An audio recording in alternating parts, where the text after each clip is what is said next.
Hello. Welcome, welcome. Hello again. Oh, let's see here.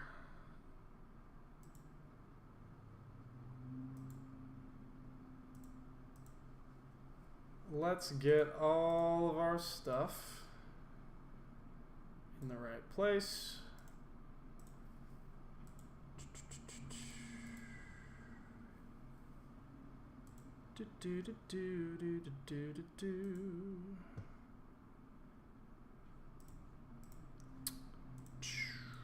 Boop.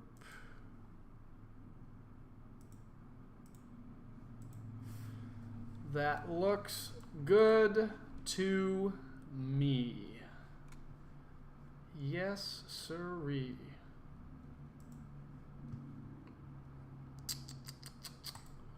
And now we're over here. Ah, incredible. Let's see.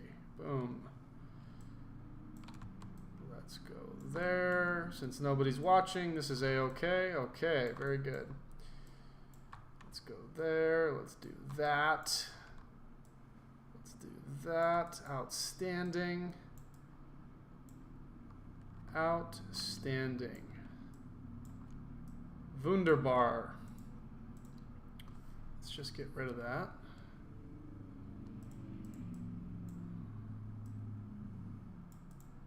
This can be sidelined for now. Okay.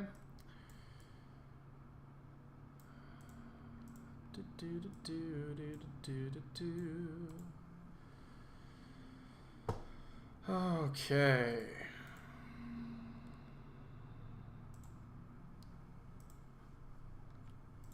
Very good.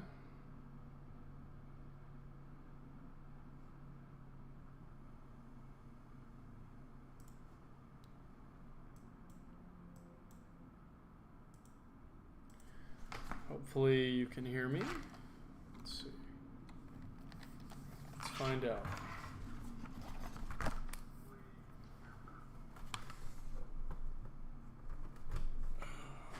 Can I hear me? Let's find out.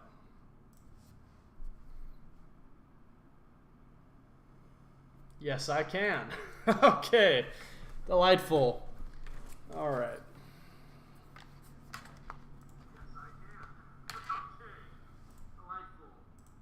Gotta love that feedback. Okay.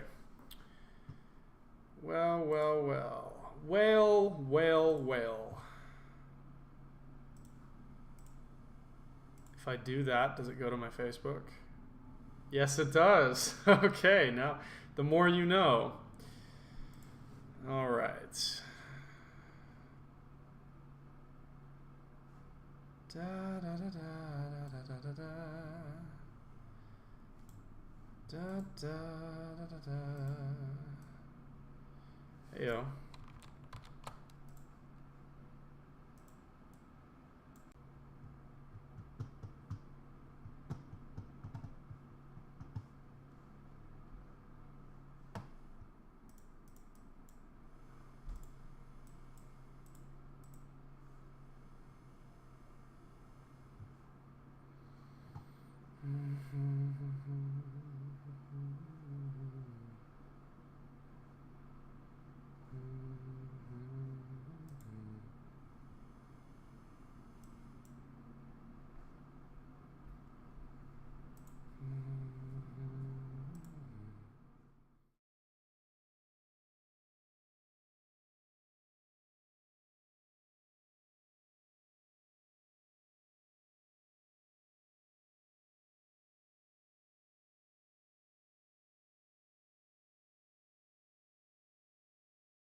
Okay, I don't know who's out there, but I just got this food, and it is thebomb.com. It's very good. Very good food. Mediterranean food. Got some lamb, got some chicken, got some beef, cucumbers, Kalamata olives, feta cheese. It's like, where have you been all my life? You know what I mean?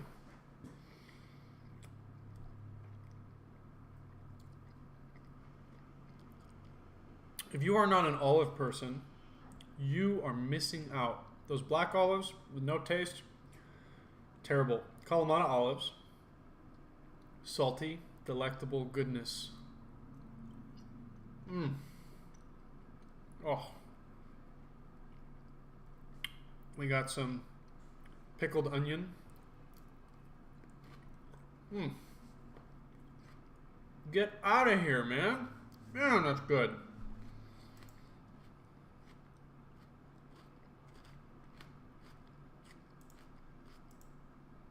Goodness me. Well, I'm still waiting, so you will wait too. Cheers.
I said I want more money.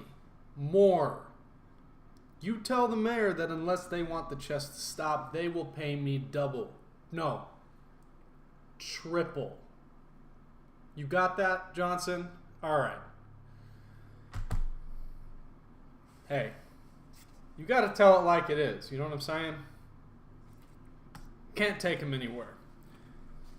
Look at this good food, man. I got lamb, I got chicken, I got beef, I got pickled onion, I got pickled carrots. This is really good food, my guy. I got couscous. It's like rice, but it's more interesting. Oh. Get out of here, man. Look. We're still waiting on the link. We're still waiting for them to get set up. So you just wait right there. In the meantime, grab a snack, grab a beverage. Okay? We'll be with you shortly. Just be patient.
All right.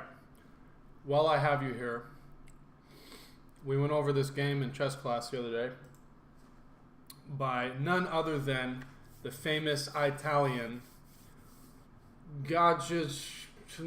something Greco, G Greco. Call him Greco, okay? For short. We went over this game and this game is just too much fun, right? I mean, it's a classic.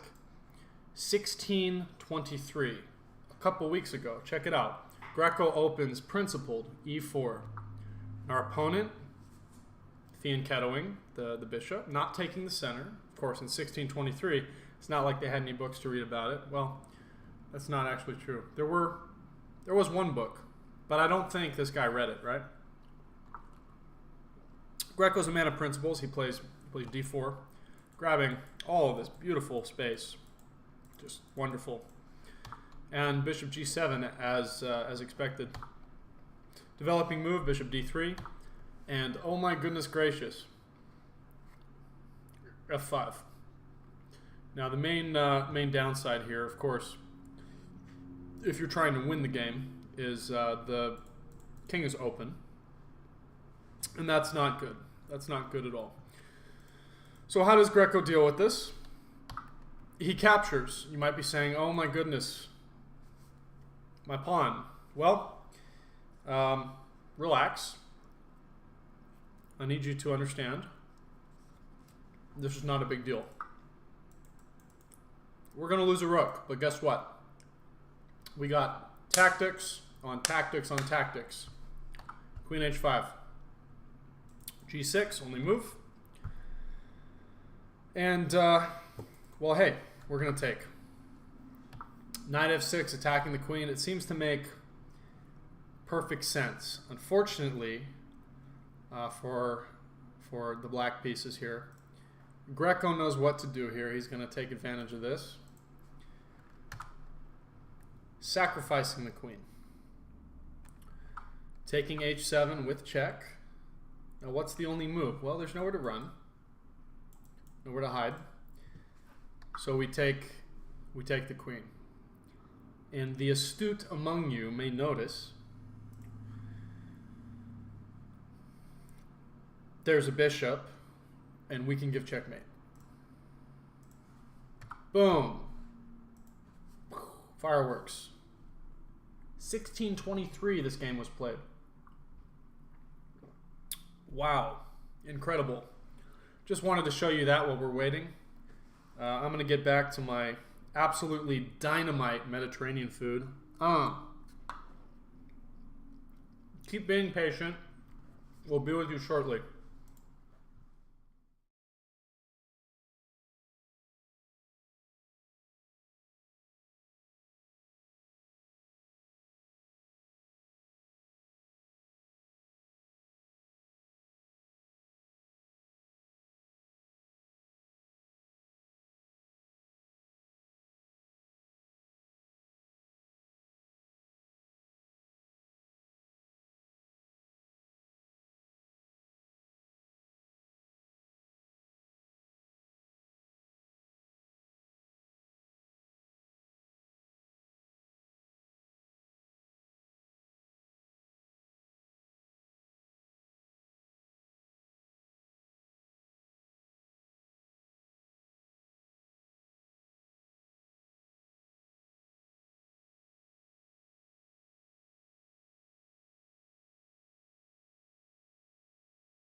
Okay, we've got the game, folks.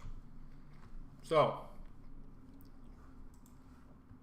ignore the analysis board for now, but we're ready to start. Now, let's see who is who. Daniel is white, Matthew is black. Okay, let's get rid of Greco.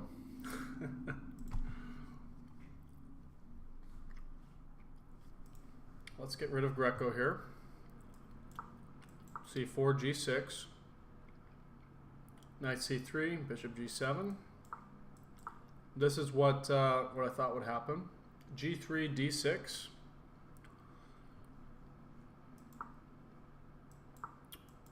Bishop g2. Very exciting. Knight c6. All right. The English opening. And black is taking a modern approach. I did not expect the English, I'll tell you that much. Both these players, incredible. I wonder how this English will affect Matthew, our player with the black pieces. I wonder if if these structures will be slightly different. Hopefully, both players will be absolutely locked in. Let's see here. Very standard setup. black already thinking on move 5. Where to take this? Do we play our knight out to f6, for instance? Do we push e5 immediately? What do we do?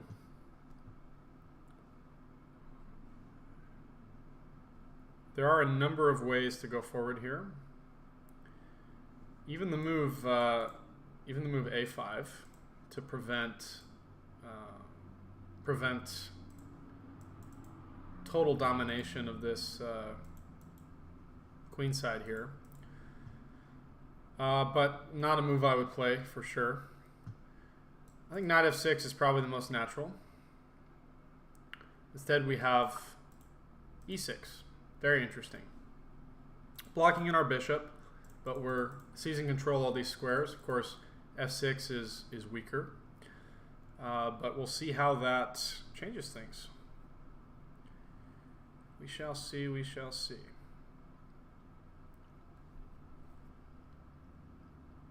White really has dealer's choice here.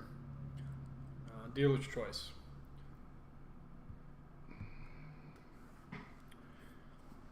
For instance,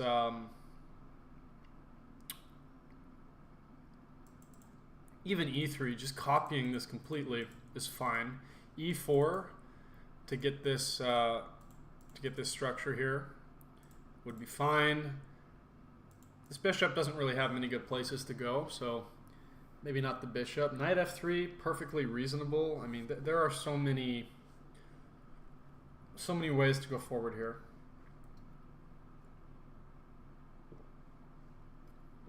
White taking his time, deciding which way forward. Or maybe even a more passive move, bishop d2. Not the best, but perhaps if there's concerns about doubling the pawns, bishop d2 is the way to go. Then again, I think Matthew will probably maintain his beautiful bishop that he's put on g7.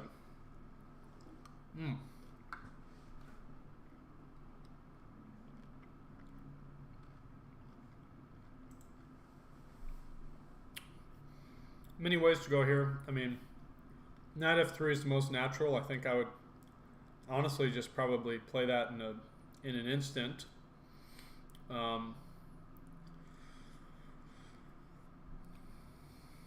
But I think he's probably debating between e4 and knight f3.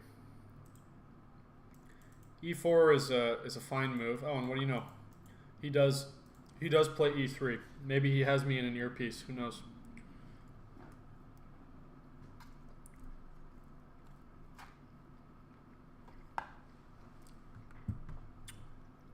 Perfectly fine move.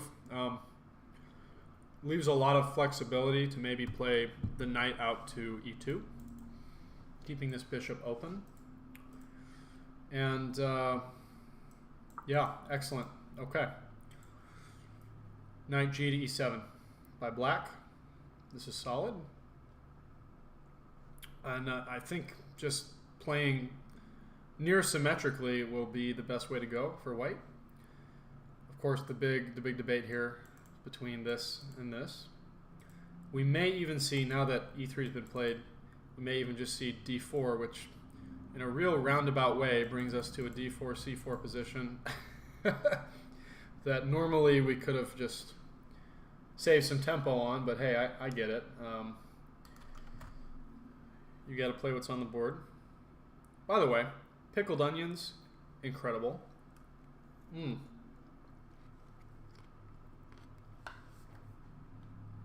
Perfect.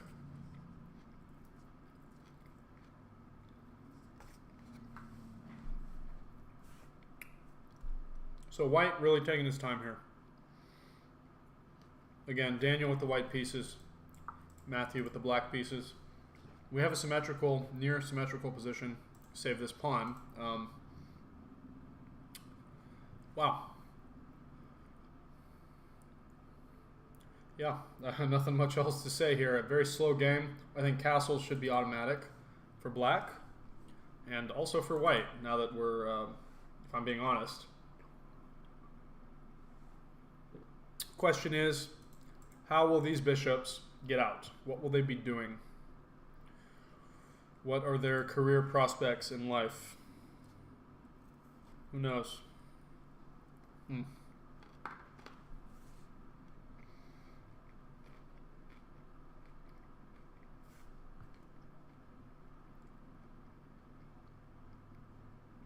If you're just joining us, this is a live match in Waco, Texas, between Matthew and Daniel. Right now, Daniel has the white pieces, Matthew has the black pieces. We have an English opening in a modern approach here. Rather symmetrical. Both knights basically on similar squares. I think we'll be seeing castles here by both players. I would hope both players would just castle. But very reserved. Nobody is striking in the center yet. They're sort of testing the waters.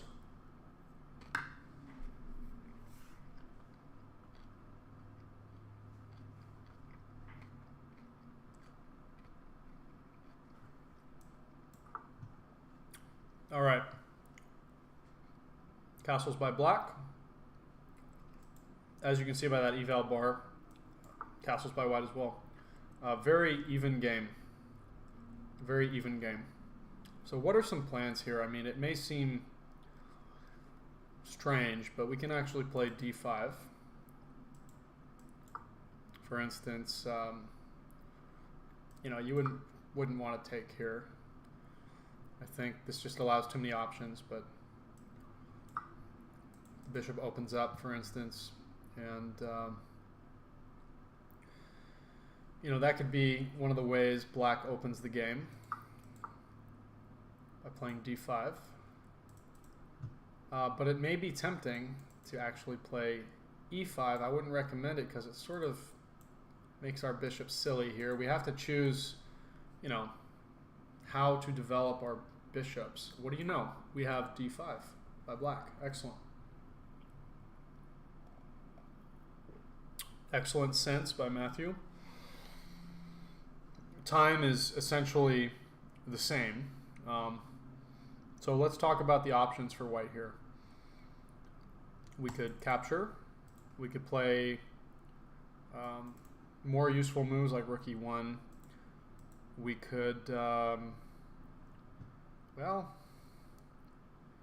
perhaps queen b3, but not really liking that as much. If captures, either e captures or knight captures, this is very, very even still. And you'd have to ask, you know, what are we doing here? After something like this, there's no blood in the water. There's no water in the pond. There's nothing. It's just fairly even. And I know both these players are very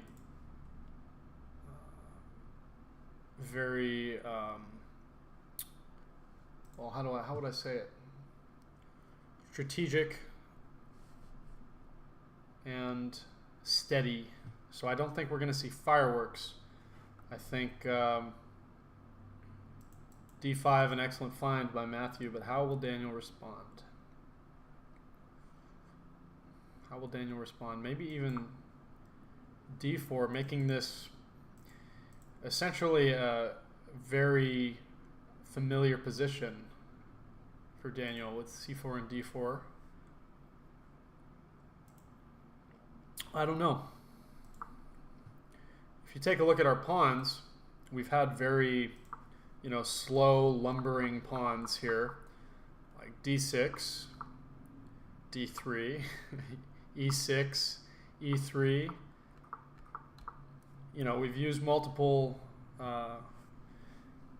tempi to move these pawns, but it's been excellent strategic thinking. Maybe we'll see another kind of slow pawn move, d4. I think it wouldn't be bad, but I think maybe Daniel wants to stick to his English structure with with his pawns on predictable squares. That's my guess anyways. I wish I could tune into their, their brains and think with them, but I can't. It's probably good because, that would be whack. We actually have some live photos from the event. Check it out. Look at the intensity. Wow. Take a look at that. Incredible. Move 4 and they're just locked in. Look at that. Look at them go. Look at them go. And now they're teeny tiny and they're gone. Phenomenal. Okay. Let's see. The clocks have stopped. Let me make sure. Oh my God. Okay, here we go. Now we're in business. We're in business. So instead of capturing, we have a very good move, very thematic English move. Rook to b1, but why? Well, Daniel wants to push the b pawn. Very thematic English opening ideas here. What can black do to this? I mean, what should black do? I know we've said we've moved these pawns a lot, but fascinating idea, d4. It's pretty well backed up. This is kind of a cheeky transformation of the position. Sort of fixing this as a backwards pawn. Very interesting idea. But, maybe that's a little risky. Maybe it's not the first thought that comes to mind. What are some more reasonable things that come to mind at first? Well, if I'm black and I see this, I know this is coming. So, like I said in the opening, another reasonable idea is to just play a5 to help to prevent this this push. So the question is, does black want to be reactive to white's plan, or does black have an objective of his own? And I think in this instance, either thing would be fine. How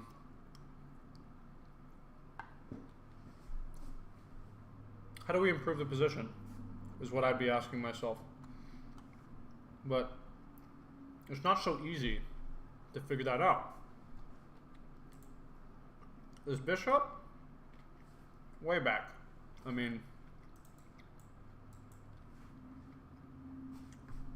he's stuck, So you might be asking, how do we improve this?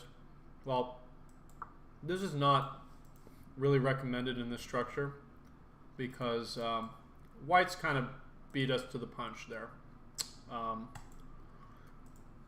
I wouldn't do that. I think what we have to do, either that cheeky pawn push or some ideas on the flanks here, like a5, stopping b4. I think that's what the doctor ordered.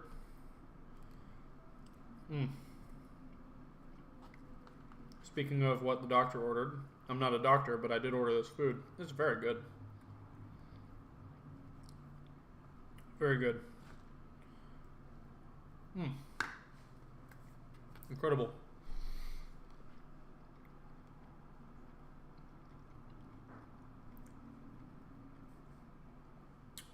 Well, hopefully, if you're tuning in, you had a good day. And you continue to have a good evening. And you know what? We'll just keep pushing that. I hope you have a good morning tomorrow morning. So let's go with a5 here. What happens? Well, this does not work anymore because too much activity. So, tempting to just continue to force the idea. Again, we're kind of in the same position. D4 is a very, very nice, cheeky idea. But let's go back. Why would maybe we not want to do this, for instance? Well, after this guy's open. You know, we've got 3-on-3, 4-on-4. Just kind of boring, you know. We could trade the queens off. We could have the most boring game in the history of games. Okay, here we go. Rook b8 meeting rook b1. Very interesting. So I think perhaps there's some concerns along the file. It's my best guess anyways. Let's see. Who dares? Oh, that's funny.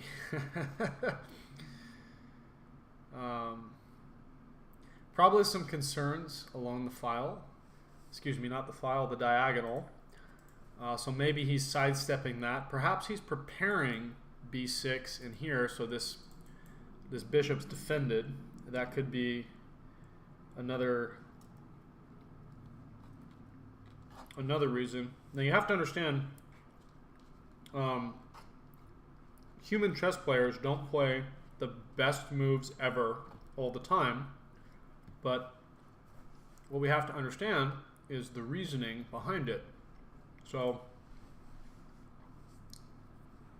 you know, if you're watching and you see a move and the eval bar jumps a bit, don't panic, because it's usually a very deep positional understanding that the engine has, and we don't really have to concern ourselves with that. I mean, we got to play human chess. So what I'm trying to do is rationalize these moves as a human being, and go from there. So now we have to ask ourselves, will white just play b4? Because let's consider, you know, what was white's plan? White's plan was to play rook to b1 and b4. That was the plan. So has the plan changed? I don't think so. I don't think rook b8 warrants a change in the plan. Can white get away with this? Probably. Also, important to note, the diagonal here as well is not as dangerous now. But we got to be careful with this knight, right? White really taking his time. Just going to refresh this, make sure I'm not just behind. I'm not behind. Good. Yeah, very strategic game. I have a feeling the fireworks will begin shortly.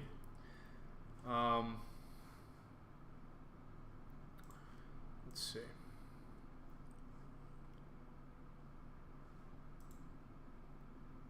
Yeah, the fireworks will definitely begin shortly.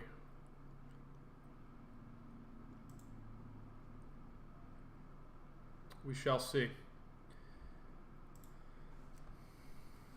Still waiting on white here, but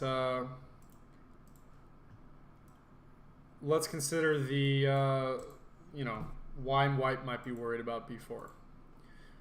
Why? Well, if d takes, all of a sudden we have what academics refer to as a very dry game. But hey, you know, champagne's dry and champagne's pretty good, so that's how I'm going to rationalize that.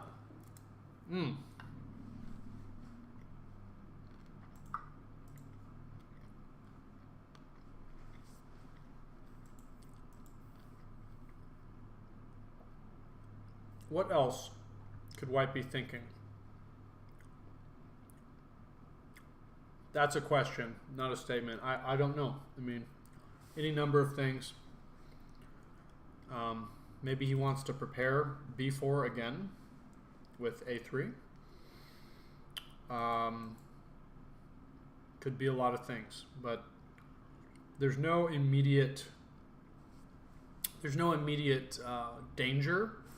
Perhaps he's thinking about taking. I mean, this would be fine. It just opens the bishop, and now, you know, white's bishop's sad, and black's bishop is very happy, right? So really, probably between b4 and takes. I wonder if d4 crossed Daniel's mind at all. I don't know. If you're watching, you have a prediction. Please, by all means. Now, white is the higher rated player, but black has taken down many players rated higher than him. So you never know.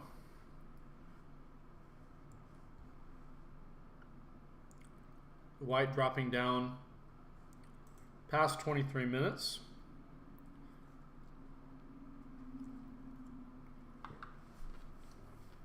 I would love to hear the thought process going on. This reminds me of a position where there's no pitfalls, there's no trapdoors, there's no craziness. This is just a very positional game, and if you make the wrong move, that you have the wrong idea, positionally, you're going to fall behind, and then once you get that better position, the tactics will start to flow, and you don't want that. I mean, you don't want your opponent's tactics to flow. You want to be the one on top. So it's a matter of not making the wrong move. It's got nothing to do with making the best move. It's got everything to do with not making the worst move. Very difficult. Very difficult.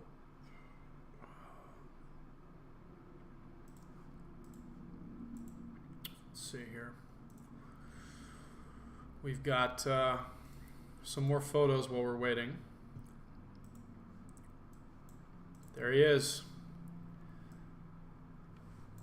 Look at that laser focus. Laser focus. Look at that. Incredible. Yep, let's just put that there, and we'll have him watch over the board. Okay. All right. We have a move. We do have a move. And the wait is over because we have c takes d5. We really have to consider the options here. If knight takes, well, we certainly don't have to take back. We can play a move like d4.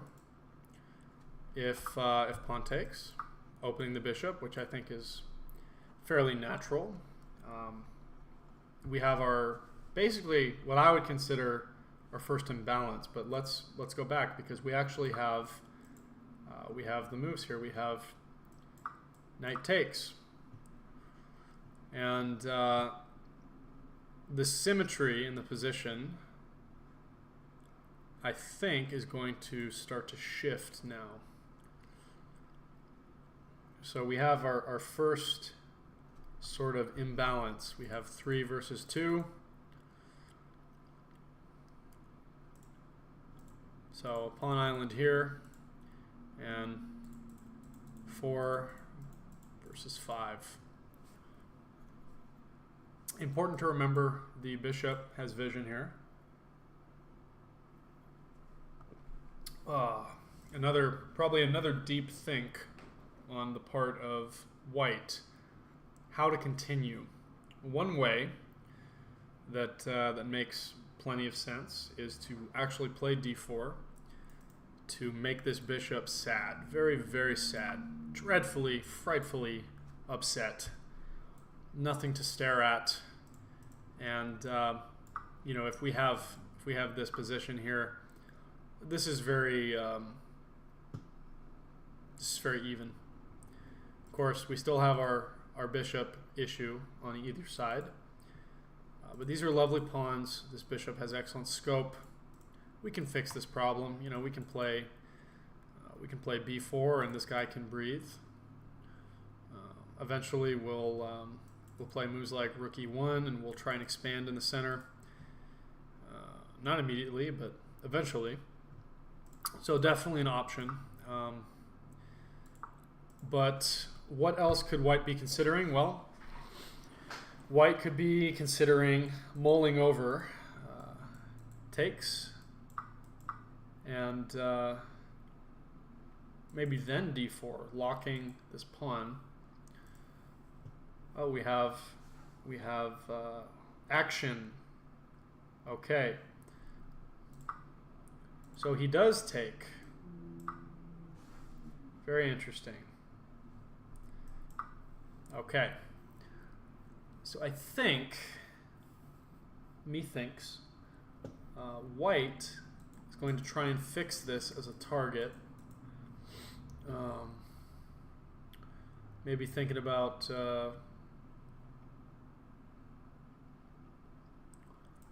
moving the queen out to pressure this pawn. Of course, now the bishop can come here and defend, so maybe not as immediate. But probably best to push, you know, d4 or b4, like we planned, you know. b4 would be a very nice move, giving us plenty of options for the bishop. Let's say bishop here, I suppose. I mean, this bishop can come alive. We don't really have a good spot for it. I suppose we could, you know, offer the trade. And, you know, that would be interesting. I mean, I don't know if black would give away that bishop. And I think white sees it. White sees the plan, b4. Excellent. Oh, neighbors are screaming. God knows what that's about.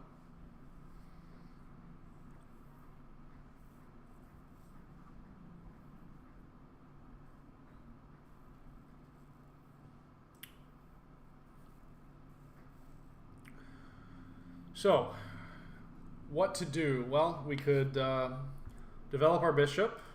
Here is less optimal, but you know, we want that open file. Maybe a rook to the open file. Maybe, well, shoot. Maybe a6, preventing b5. It really depends on what black is thinking here. No doy, right? Obviously, black's move depends on what black is thinking. What I mean to say is, black's plan depends on if he is concerned about the b pawn pushing or if he's concerned about development.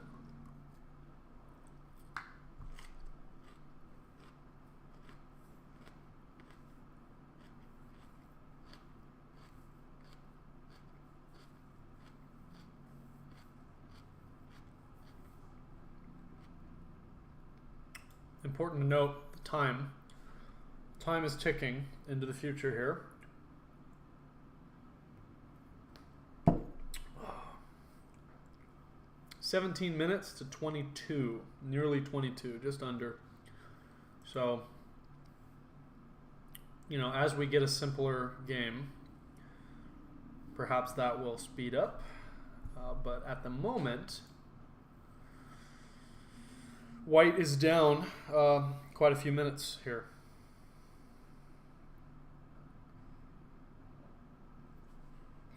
I wonder if Daniel strategically chose the English opening, or if this was a one-off thing or what. Who knows?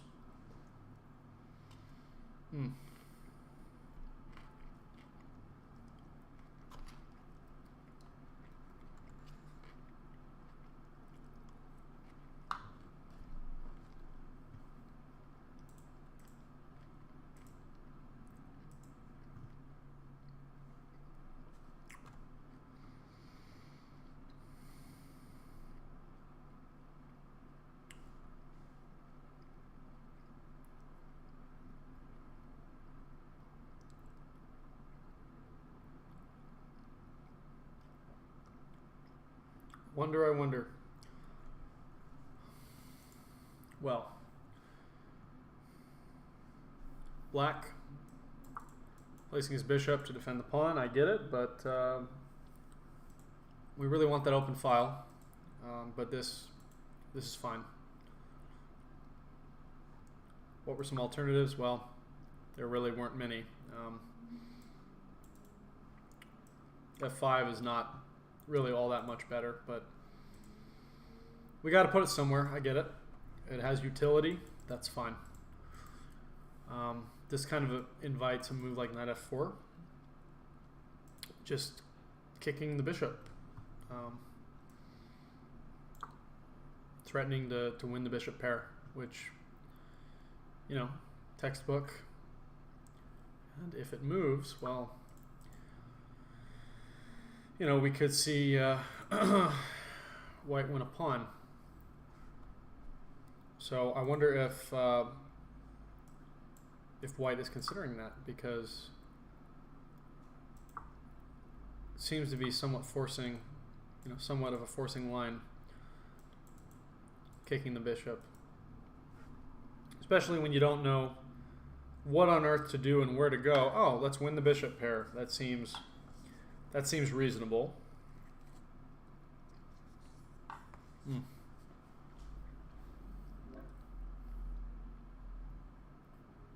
You guys, hummus, incredible. My goodness gracious. Perfect.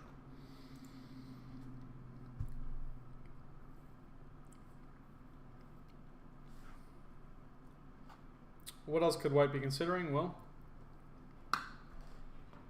beat me to it. Bishop b2.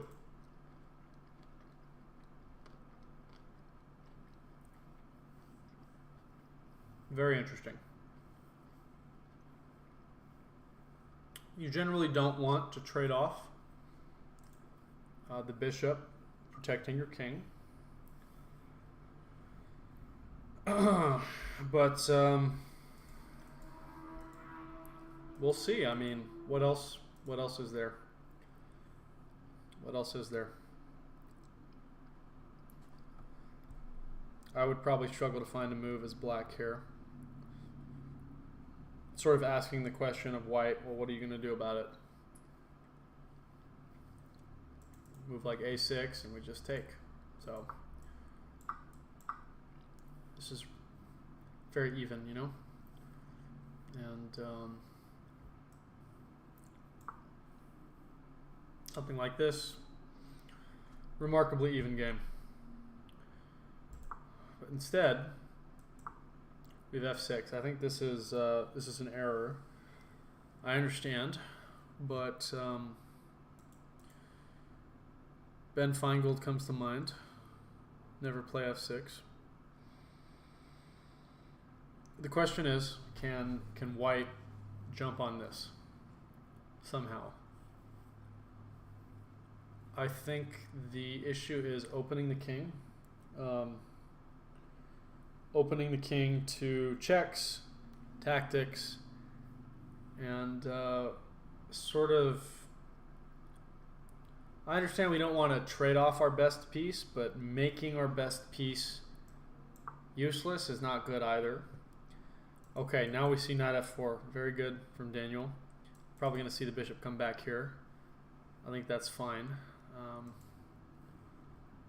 We just kind of have an awkward, you know, awkward bishop now. We certainly can't go back here. This doesn't make much sense. I think we got to just retreat and possibly lose the well, no, I guess no, that doesn't work. Sorry. Except that our bishops are we have to accept that our bishops are kind of awkward.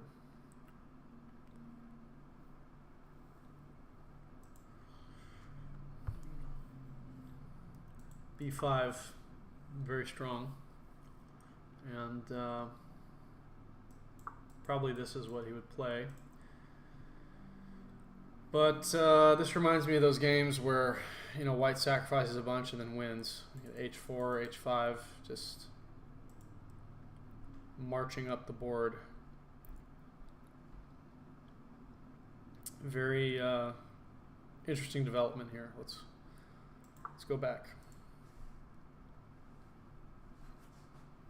Thank you for tuning in. I run this YouTube channel every now and again because I work full time and it's not, certainly doesn't pay me anything, but put a video up every now and again. Feel free to join our tournaments actually on Tuesdays. We actually have one in an hour.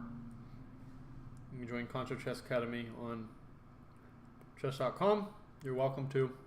Playing the tournaments, you can get a diamond membership, a 1-month diamond membership out of it if you'd like.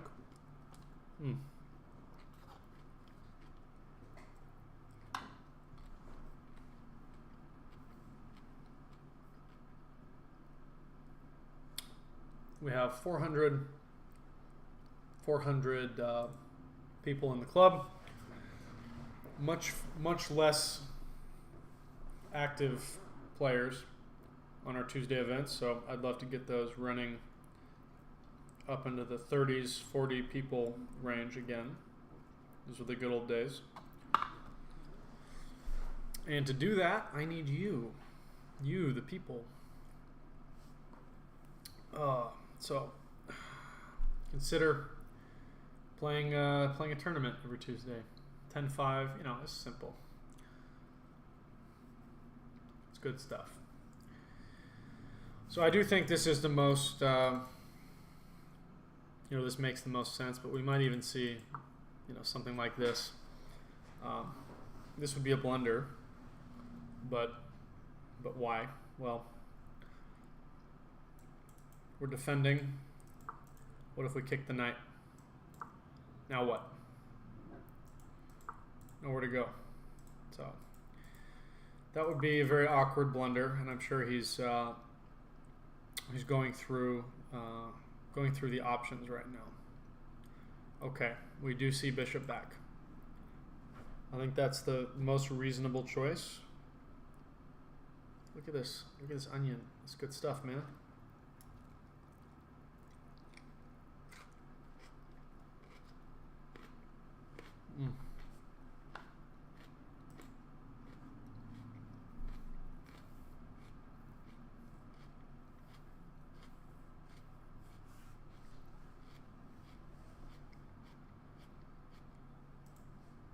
Very crunchy onion. So of course, if you're just tuning in, we have Daniel versus Matthew. Daniel with the white pieces, Matthew with the black pieces. Interesting. Okay. Very interesting. D4. Look. B4 hangs. B4 hangs. However, tactiques. But look, easy defense. The question is, does Matthew even want to go there? Does he even want to go there? Because after this, it's even. But will he wander into the forest here and allow his knight to be pinned? Understanding that he has resources. Will he do it? Very smart move by white, understanding that he can essentially get it back and activate his pieces. But what else? I mean, knight takes b4 is very possible. Slow moves a6, preventing b5. G5 is an uncomfortable move to play. I wouldn't play g5, but it's possible. Maybe a move like rook e8. I think that's rather slow, though. Moves like queen b3 come into play here, and we're placing pressure. Interesting. Okay, knight back. So I understand this because he's making room for his c-pawn. However, a move like b5 is accomplishing the goals of the minority attack by weakening black's ability to keep his pawn structure intact. So I think white has won a strategic victory if he finds b5. A very tricky move to play. It doesn't seem to yield any results at the moment. Allowing the c-pawn to move, defending the pawn makes sense, but white can grab some key space here.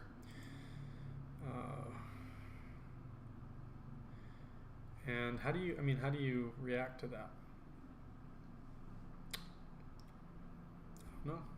It's tough because you know what you want, but it doesn't matter if that's what you want. Can you actually do it? Moves like this. It's very uncomfortable. But will we see that? I don't know. What else could white be thinking? Well, piling up on this pawn, for instance, is an idea. Perhaps considering, is this the right way to go? Is this a waste of time? Just a4, grabbing more space makes sense. Really, a lot of options, but I think b5 not immediately obvious, but very strong, grabbing a bunch of space. So we'll see. I wonder, can black push this and be okay? That's what I wonder. This is really the only way for the bishop to be active.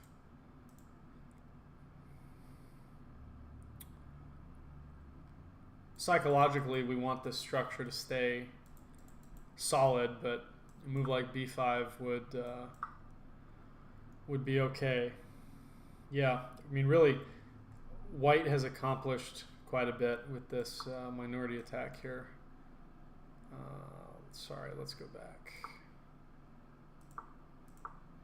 Okay, instead of a4, we actually have a3. Very conservative move, considering, considering everything we just talked about, the ability for white to grab space, the ability for the bishop to become activated, the ability to grab more of black's space. I wonder if white is building up to something like e4 in the future, maybe rook e1 and e4, hoping to once this pawn gets pushed out of the way, hoping to advance and open up the bishops again. That's what I wonder. Hello, Luis. How are you? I wonder.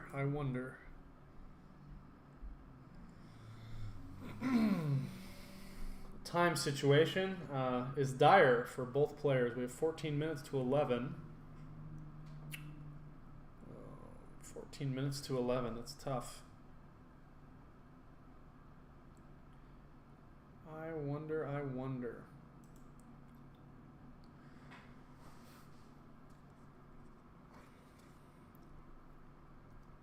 You know what I don't wonder about? Is this food good or not? I don't wonder at all. Very good.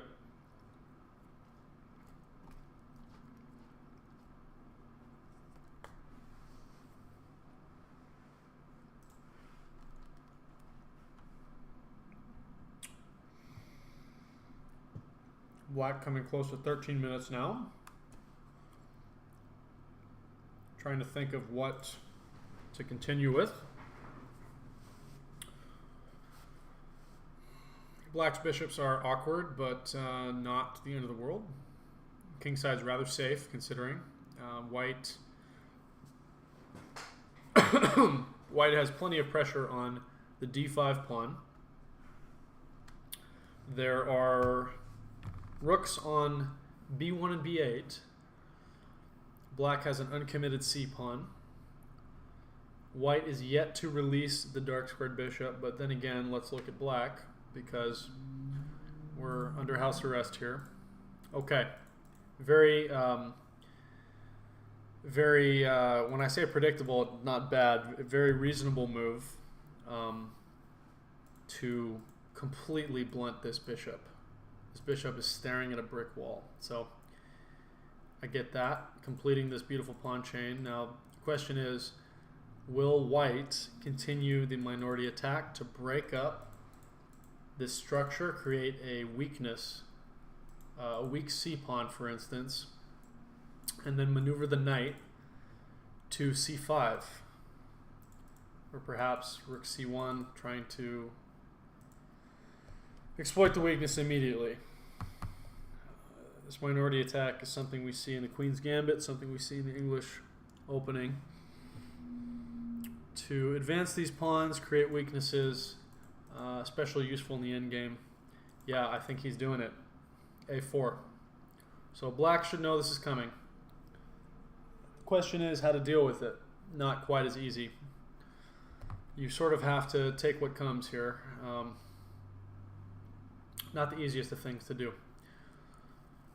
There is sort of an argument to be made. Wow, he's got it for maneuvering the knight. He's got it.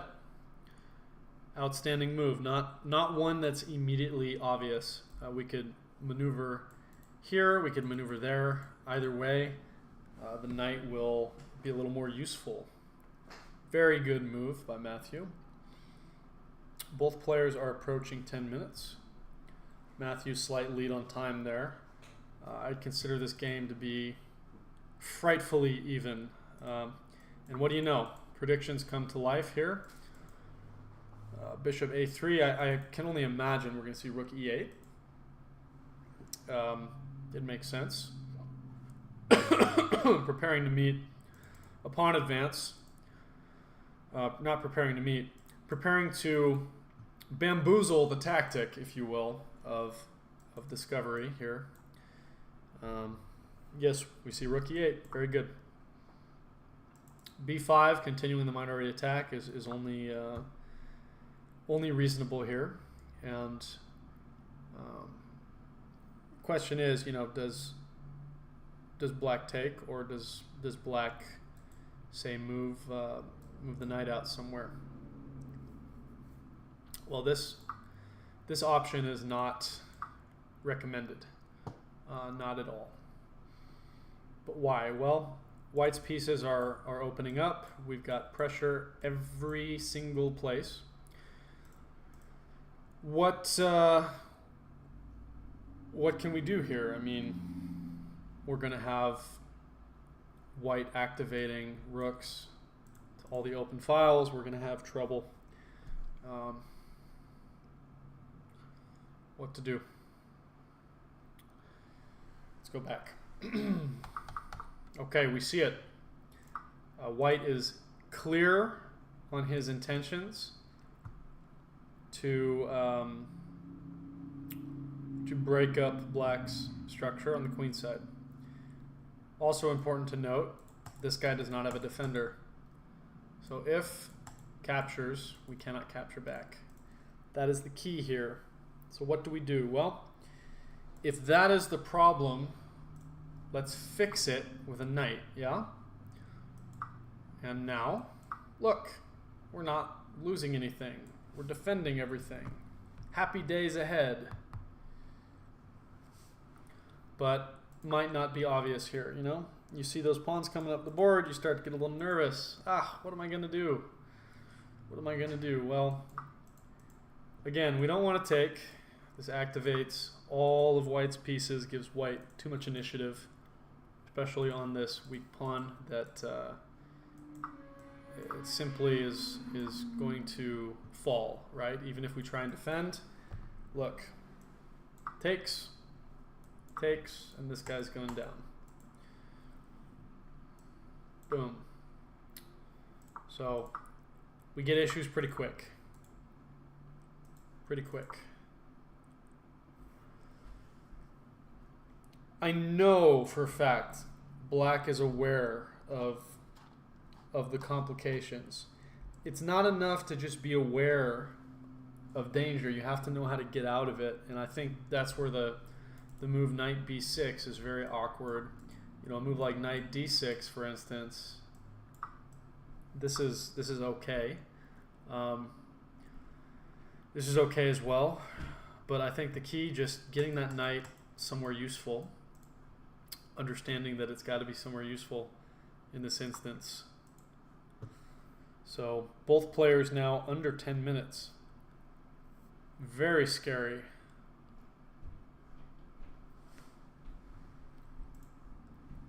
Excuse me one moment.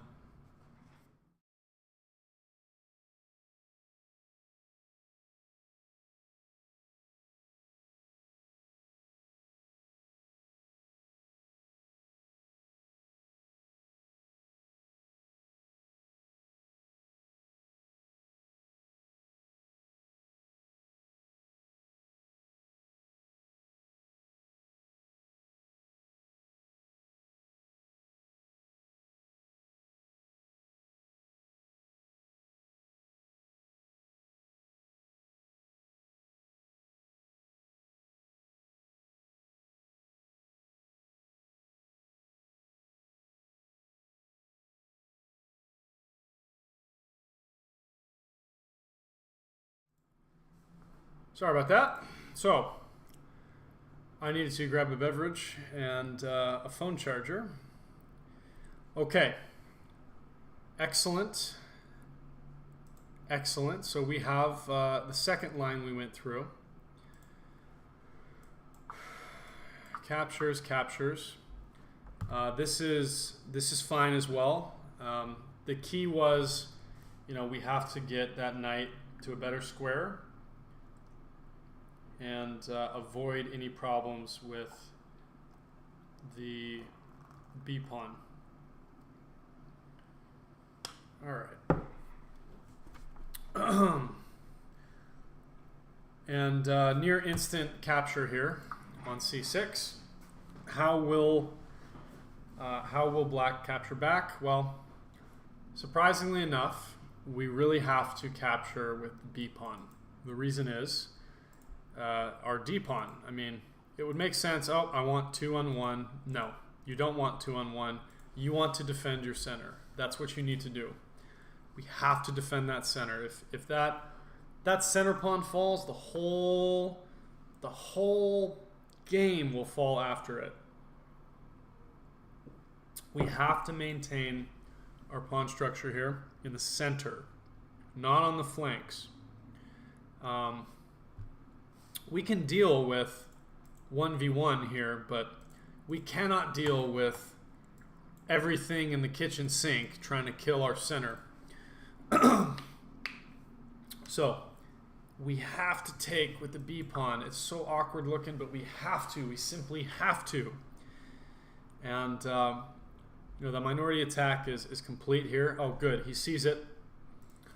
He sees it. The minority attack's complete. We're going to start putting pressure here, perhaps maneuvering our knight to that strong c5 square. These are ideas that Daniel knows like the back of his hand. I mean, these are things that Daniel will understand, especially with less than 8 minutes. The instincts are going to kick in. That knight doesn't belong on f5, it belongs on c5. F4. It belongs on c5.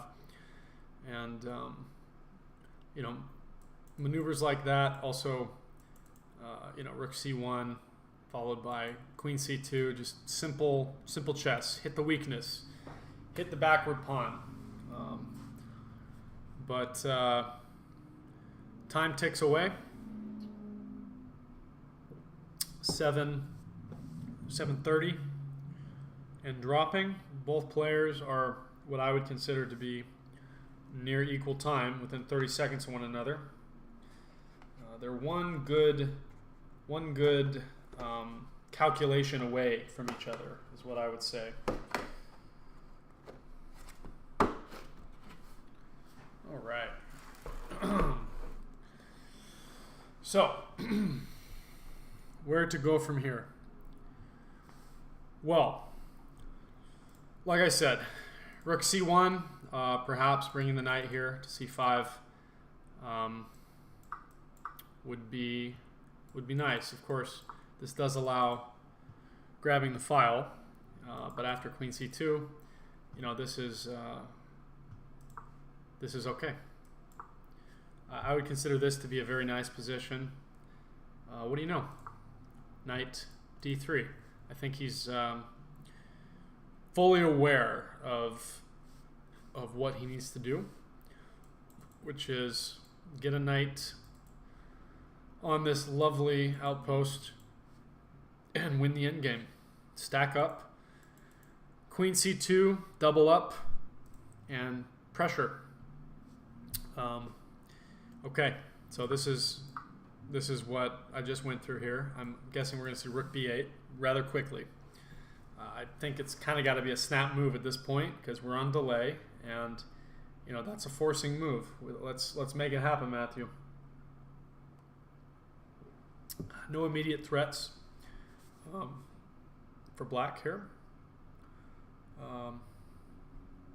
Let's grab that file, man. Let's do it.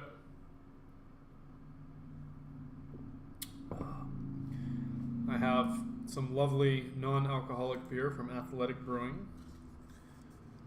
It's a subscription-based service that sends you outstanding non-alcoholic brews, and they don't sponsor me. I just really like it. So, no, it's not sponsored.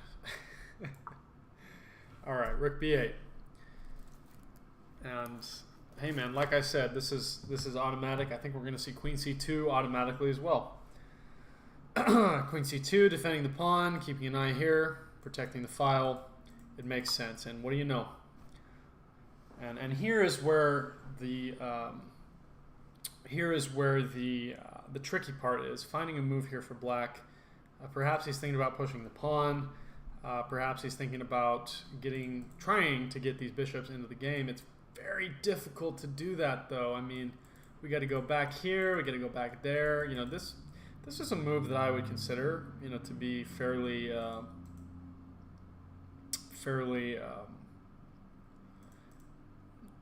reasonable, you know, considering the position. Oh wow, okay, excellent. So c pawn cannot be taken, obviously, because the knight. Very good, very good from Matthew here.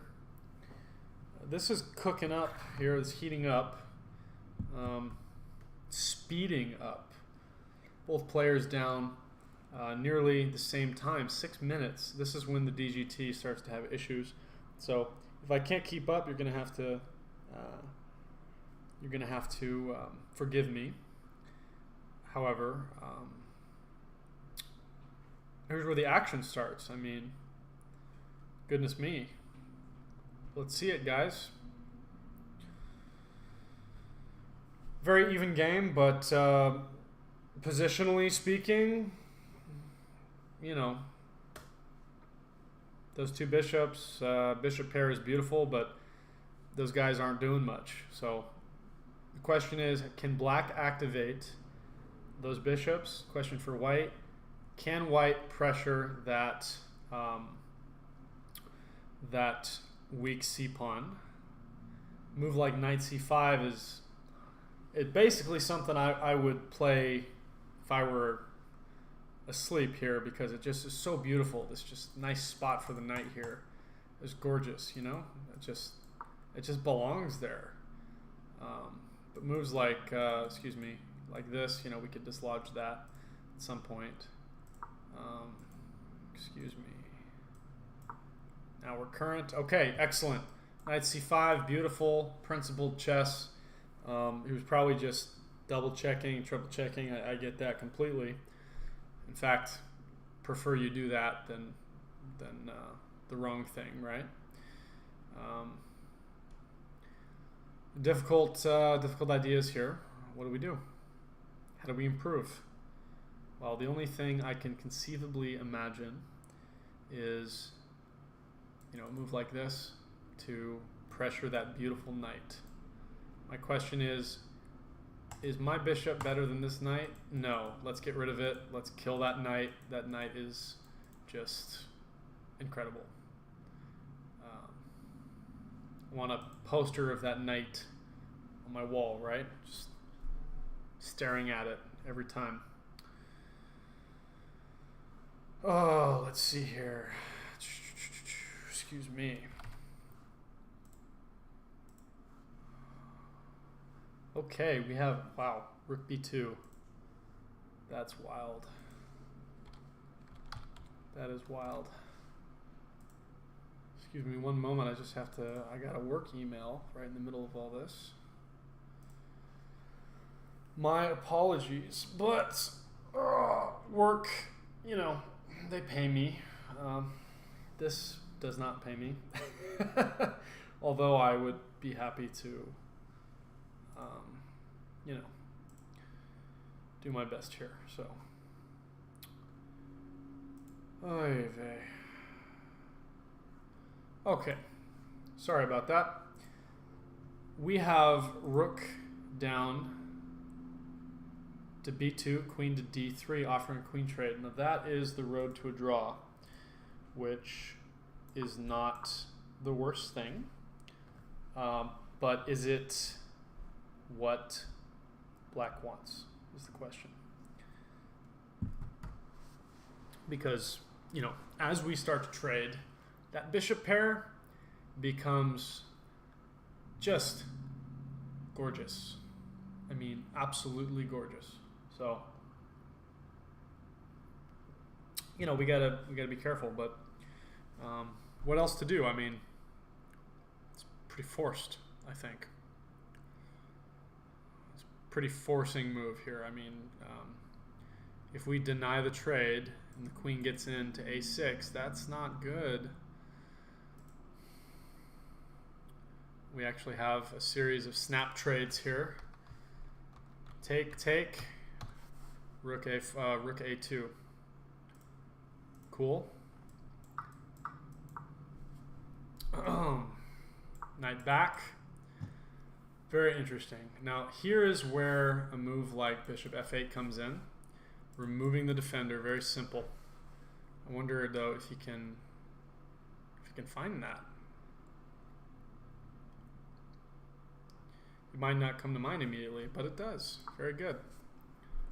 And what to do? Well, knight d7 captures, and we sort of trade here. And the game continues. Black with a passed pawn. That's what happens, but is it obvious? Will they see that? I don't know. When I say obvious, when I ask, is it obvious? It's usually not obvious. It's not obvious at all, especially with less than 5 minutes. My God. So don't mistake my meaning here. It's not obvious. It's a good move and it's hard to find. But if you understand, you want this pawn, it's findable. What I'm getting at. There and there, it's just difficult. Okay. Take. Black is up a pawn. Very good. However, the rook is active. King g7. Here's where the moves start to get a little crazy. We really need to see king f1, king coming into the game. This bishop's not doing anything. We need to see the king marching out to protect his army, right? His army has done so much for him. This is a weakness, right? But so is this. So we have to be careful. And this is not the easiest to defend, even though it's a passed pawn. Not the easiest. There we go, hitting the weakness. However, huge Huge opportunity here. Rook A1 check, bishop F1. What's the opportunity? Can you spot it? Very hard to find. D4. What's the idea? Well, look. This bishop can come to the game. And all of a sudden, we got issues. So I'm wondering if black will see this. Very difficult. No, he goes back. Totally understand it in time pressure. This is an absolute even game now. And unfortunately, look, we're actually going to get the same, probably the same position.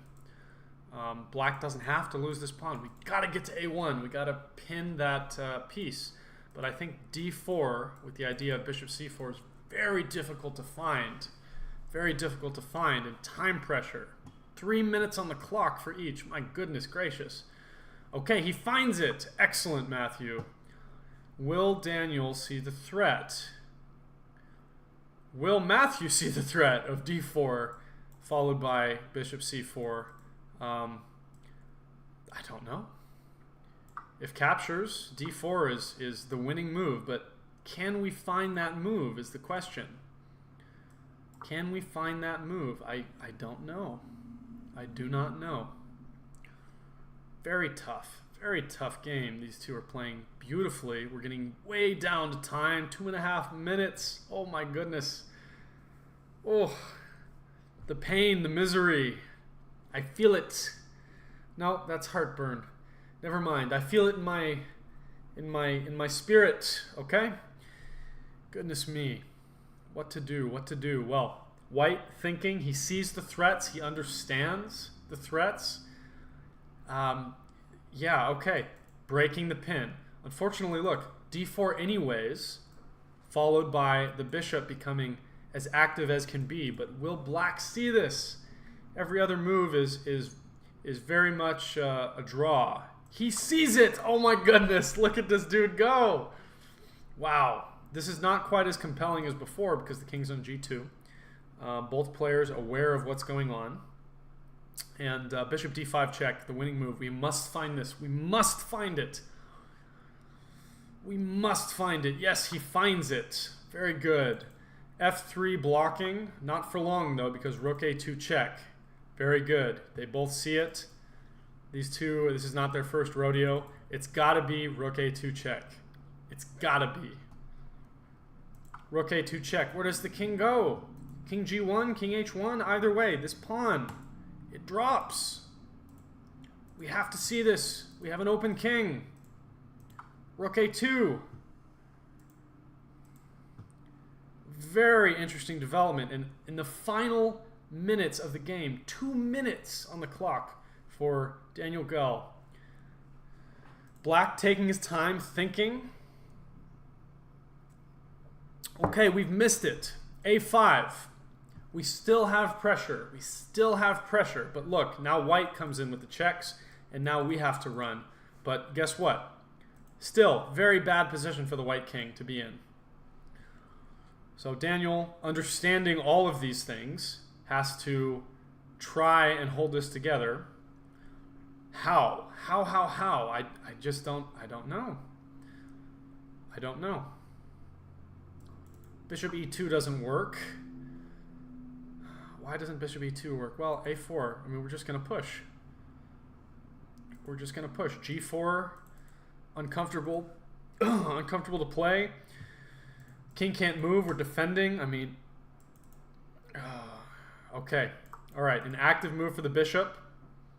Now, will Matthew find rook A2 check?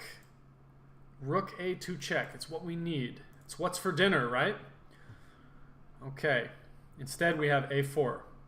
Very reasonable move, but we've lost our advantage comparatively. We are human after all. And white has 1 minute left. Okay. Trading off the bishops, we have to deny, deflect, right? Don't take that bishop. This is not a draw. Do not accept the draw. Okay.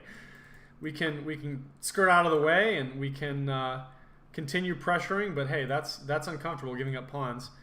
If we look at this position here, I mean, this is dead even. I mean, this is dead even. We needed rook a2. We needed rook a2. But, you know, it's very compelling still because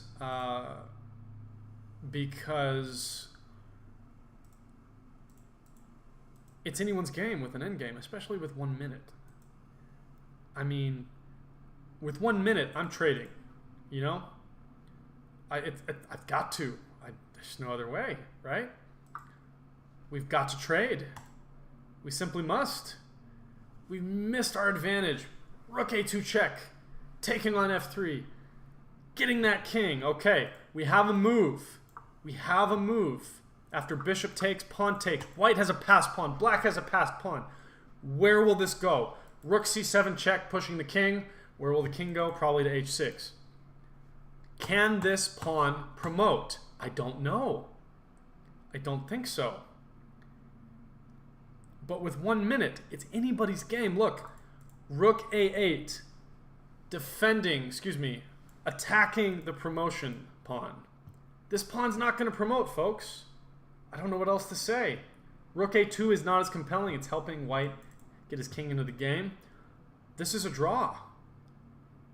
This is a draw.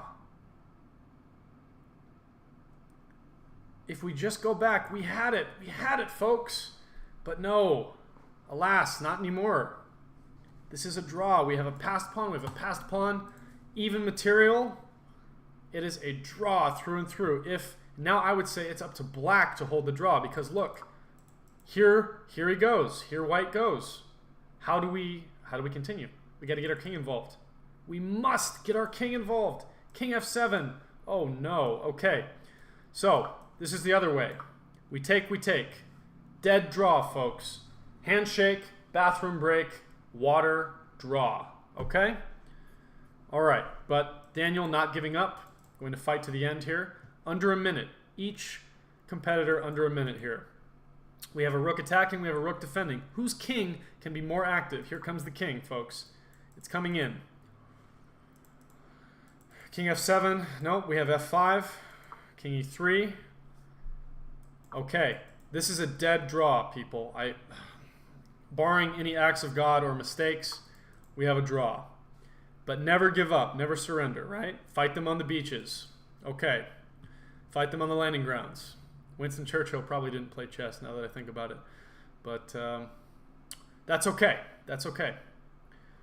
We have an incredibly dynamic game that has fizzled out to a draw. Where to go? Where to go? King f4 allowed here. Very dangerous. Very dangerous. King f4. Wow. White gaining precious space with the king. Where do we go here? Well, we got to keep the king out. I don't know what else to say, you know? We can't push, that's for sure. This a vital hole in the position here. A vital weakness. We cannot allow the king to move because then white will gain opposition and it would be a bad day. So, what to do? What to do? Well, we move the rook somewhere, anywhere.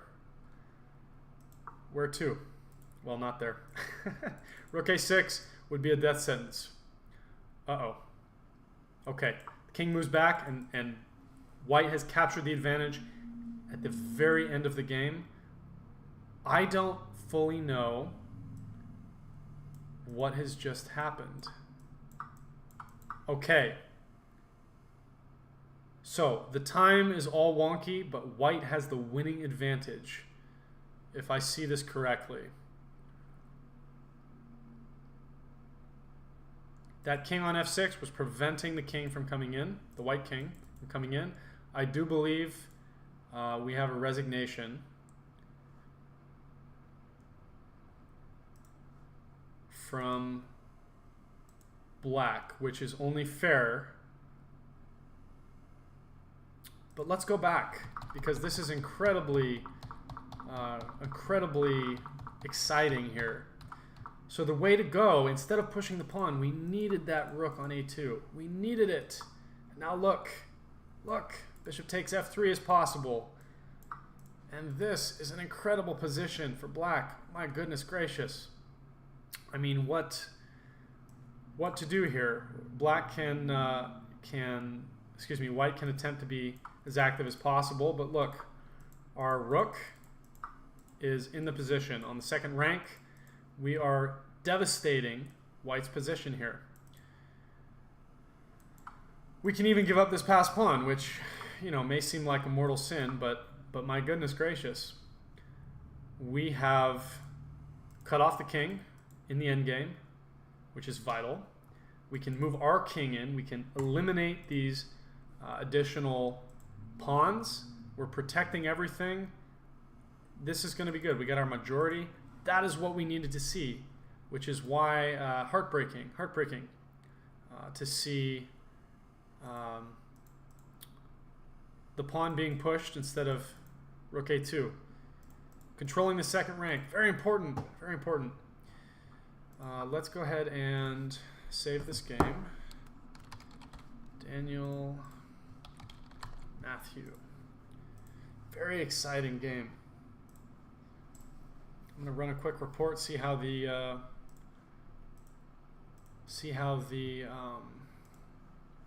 computer likes the game. Usually computers hate the game. But hey, these things happen, right? Okay, let's take a look at our report. So, excellent game by two very good players. If we look at this, let's switch views real quick. If we look at the feedback here, what we have, excellent opening by both players. Again, the ideas, the minority attack, beautiful idea. Some inaccuracies with the bishop placement, that's okay, it makes sense, we understand. This, I believe, allowed, well, the bishops just trade off, but black doesn't want to do that. F6, you know, very strange move, but both bishops are fine.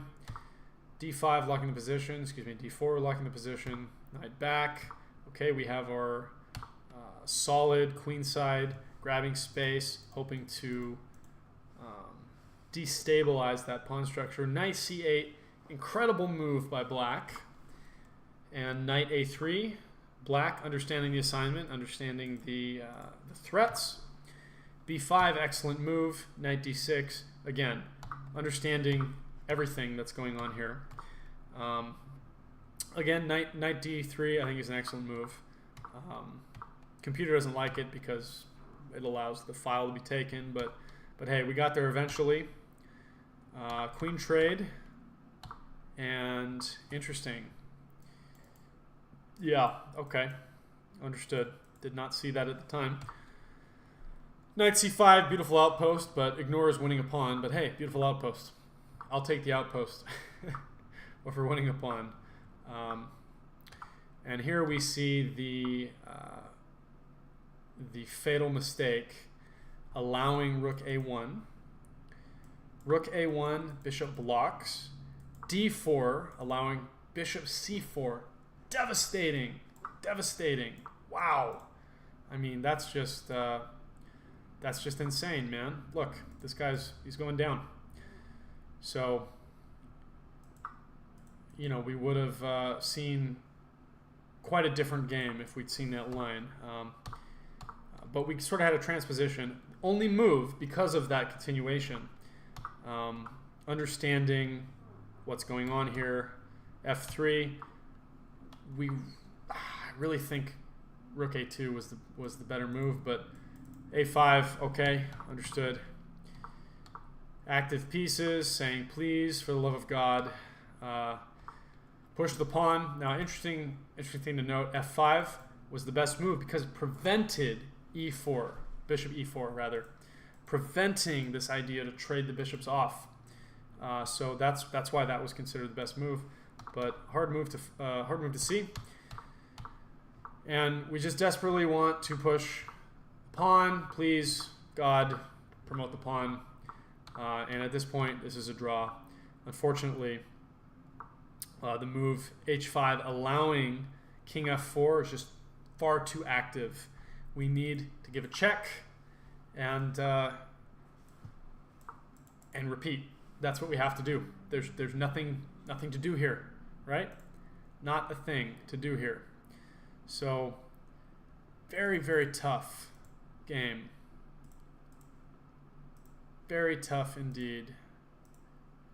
Let's see. Why am I blurry? Am I still blurry? Let's find out.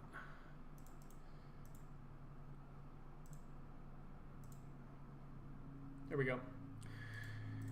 Very tough game. Very exciting. Yeah, some of those moves were very difficult to find. Others were just apprehensive about where to go. Totally understand. But hey, there's plenty of chess left to be played. Let's see what we can find.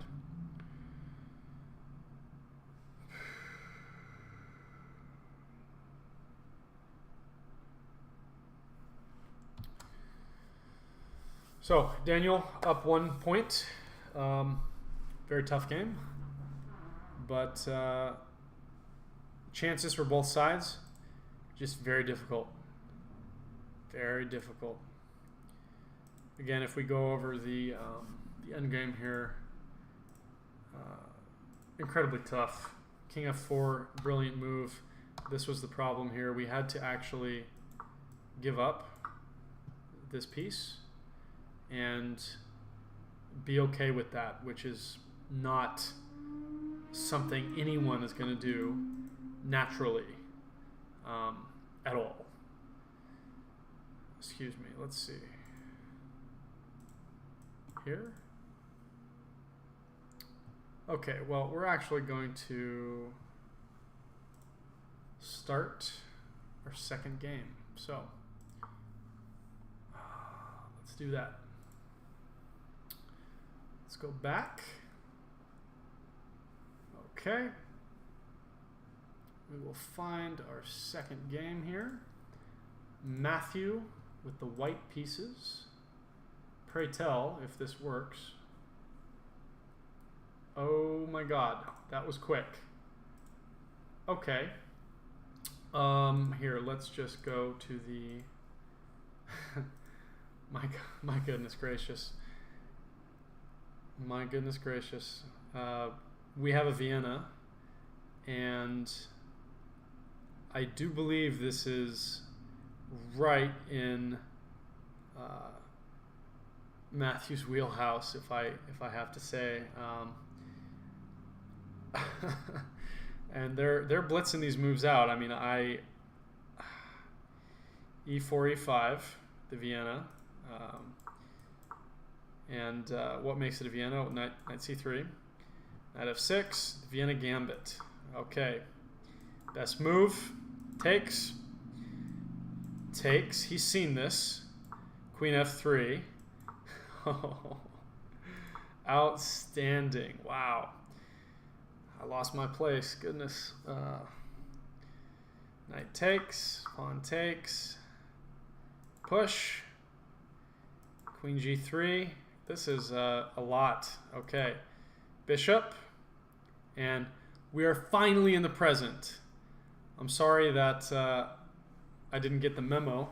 They started until after. Okay. Believe it or not, look, black's position looks all jacked up all sorts of ways. White is not out of the woods either. Folks, this is still theory. Black in this position has a 40% win rate. C4, excellent. This is still theory. Black's win rate goes up to 70%. Of course, that's for masters, but what it shows is that these two are incredibly in tune with what they're doing right now. The question is, will the theory be, will the theory stop? At some point, will the theory stop? That's the question. God knows. I don't rightly know. Dude. Where to go from here is black. Well, let's take a look at some options, right? So we have some games, Richard Rapport versus Abdusorov very recently. 2 games where they continued, I believe, bishop b4 check. So we also, by the way, Levy-Rozman with the white pieces. So we have Richard Rapport and Levy-Rozman that have been playing these exact lines here. So these two are really locked in to some high level stuff here, and they know their stuff. Black taking time, finally finding bishop b4 check. King d1 is upsetting, king f1 is upsetting, king f2 is upsetting, but what is the best move? I mean, bishop d2 is uncomfortable as can be. King d1 it is. We have an uncastled king in the center. Let's see how this will hold up. And this is still Richard Rapport and Abdusorov. I'm just going to say Abdusorov. But this is still theory, according to the world of chess here. So welcome to the wild, wacky world of chess, folks. Black not falling for any of the nonsense that would stump an amateur, not falling for any nonsense at all. Question is, what to do about this pawn? Well, you can actually just castle. You can castle here fine. I mean, does black want a giant attack? Does white want a giant attack? Yeah, you better believe it. You may be worried about a move like this. Well, this doesn't worry us because queen can defend, right? No need to push and lose our rook. Castle is a very reasonable move here.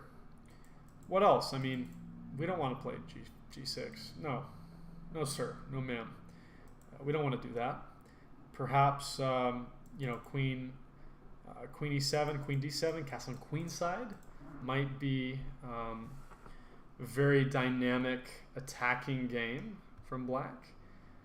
I wonder. Yes, I wonder. And indeed, black's intention, Daniel with the black pieces, his intention is to steamroll this king on d1 by castling queenside. Will white be able to survive? We really don't want to take that. Well, of course we don't want to take the pawn. It gets defended. We really don't want to allow ourselves to be attacked, because then the struggle is fighting for your life. Instead of you doing the attacking, you're fighting for your life. So what to do? Well, we got to develop. We've got 2 pieces we haven't touched. But how do we do that in an equitable fashion for our position? I mean, how can we do this? Knight f3, very reasonable, but queenside castle. This is quite a bit of pressure here. Knight f3 only natural. Perhaps a3. But then bishop c3 is just remarkably annoying. Rook b1 useful, but after this, very uncomfortable for both sides here. But I would say much more uncomfortable for white, if we're being honest. Yeah, very uncomfortable. Interesting. We hadn't talked about that. Bishop to f3. Excellent scope for the bishop. Will we see queenside castle? I do not know. Fascinating move here, f4, a pawn sacrifice. If bishop takes, we can castle. and apparently there's some sort of some sort of good thing here for black. Probably something to do with the king being in the center, but if queen takes, well, you know, rook f8 is forcing, but not the most obvious of moves to play. I think queenside castle is probably more likely. Move like rook b1, adding pressure everywhere, here, there, everywhere. We got pressure this way, we got pressure that way. We got pressure, folks. What to do? Well, bishop back, knight out. The king, surprisingly, is fine. And in our game, we do have queenside castle. Outstanding. Where to go? I mean, a3, bishop c3, rook b1 would seem to make sense. Instead, knight out to e2. Makes sense. Makes sense. There is a tricky tactic here that I would not find. That's the truth. Bishop takes. And why can't we do this? Well, because of that. Disgusting. So how to not get destroyed? Well, you take here after the queen takes. Again, you don't take because of d3. Can't do it. Cannot do it. Instead, rook b1. And we get into some wacky, wild world here where apparently the best move is to take here, which is disgusting. And now we can take because this is not upsetting. That's not going to happen. Ain't nobody going to find that with a gun to their head. Maybe Hikaru. But fascinating, like wacky, fascinating move here. No way, you know? Not in this life. Let's see. I thought I could add little things. Oh, here we go. Yeah. Well, that didn't really work, did it? Yeah, this, brilliant. Not gonna find it. If he finds it, who? Oh my goodness, I don't know what to tell you, man. Like, yeah. That is demoralizing if it appears on the board, because, good God, right? Black taking his time, Daniel with the black pieces. We'll see. I don't anticipate black finding that move. I couldn't imagine black finding that move is the thing. So, you know, we're just gonna delete that. What's a more reasonable move? Okay, you guys can. Okay, there we go. What's a more reasonable move? Well,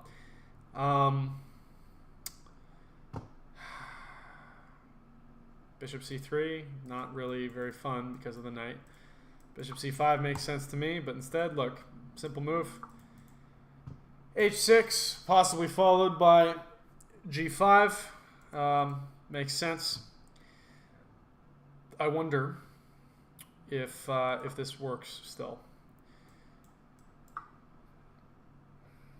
Probably not, because of why? Why? Because knight f4 takes, and we're fine. We're fine. Wow. Wacky, wild. This is gross, dude. Wow. That would have been an interesting continuation, I'll put it that way, but probably not gonna. I wonder, anybody playing in this? Nope. 2. Well, that's upsetting. Outstanding. Okay, h6. What do we do here? I mean, the king's in the center. Black has what can only be called a standard safe position. The problem with being white here, you have to survive the wackiness. You have to survive. That's the best way to put it. If you're lucky, you're going to get a checkmate. If not, this position, this pawn structure, a little awkward for the endgame, my friends. A little awkward for the endgame, methinks. That's the thing. White has to navigate this minefield. I mean, when moves like bishop c4 are the best move, and your king's on d1 opposite this mess.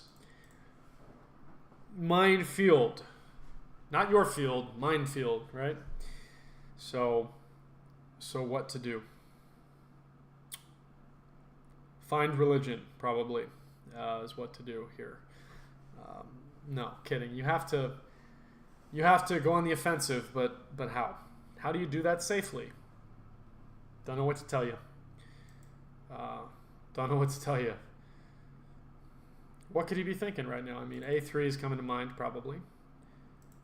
But how to get the advantage, you know? I mean, this is tough. This is very tough.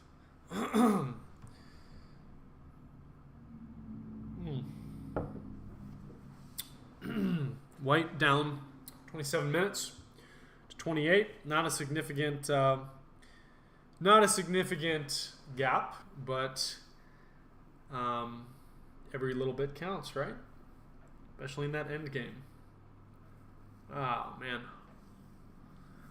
So, I don't know. It's very tough, man. I don't know what to say, you know. Rook b1 after a long think. I think he's finally decided go on the offensive and how. More importantly is the how, right?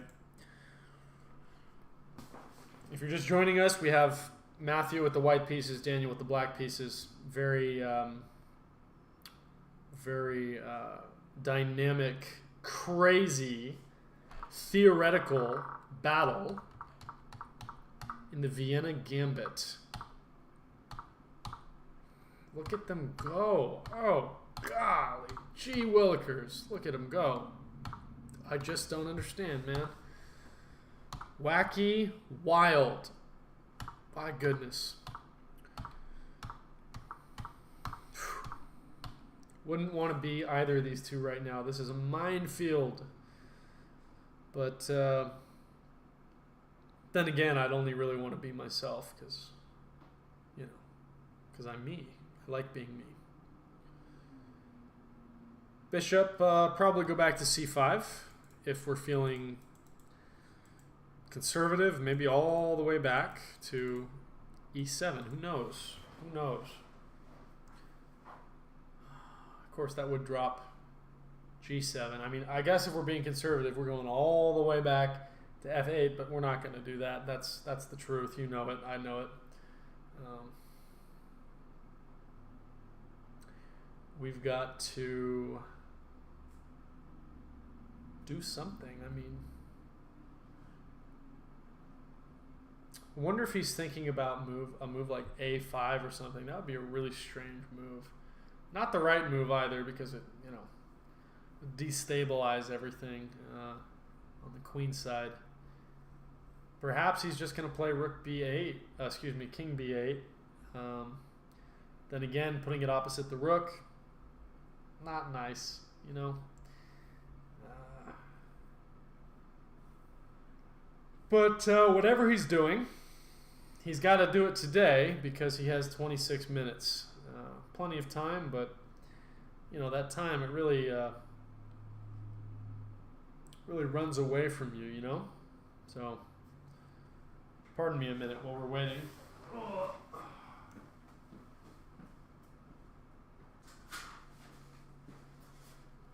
Okay, bishop back. Outstanding. Outstanding. I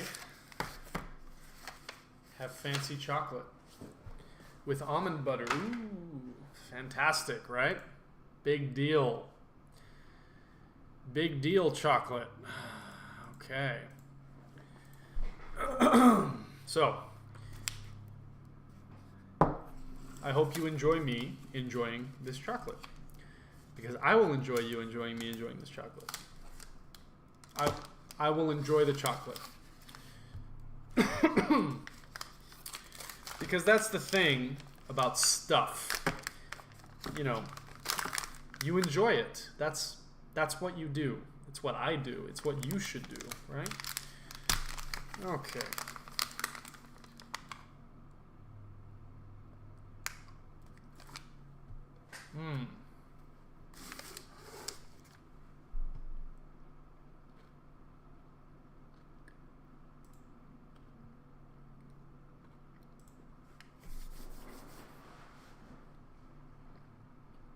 Okay.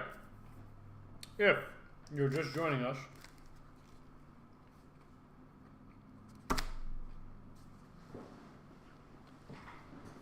we're playing chess. Sorry, I'm eating dark chocolate with almond butter. Excellent. We have Matthew with the white pieces, Daniel with the black. We had a truly frightening opening.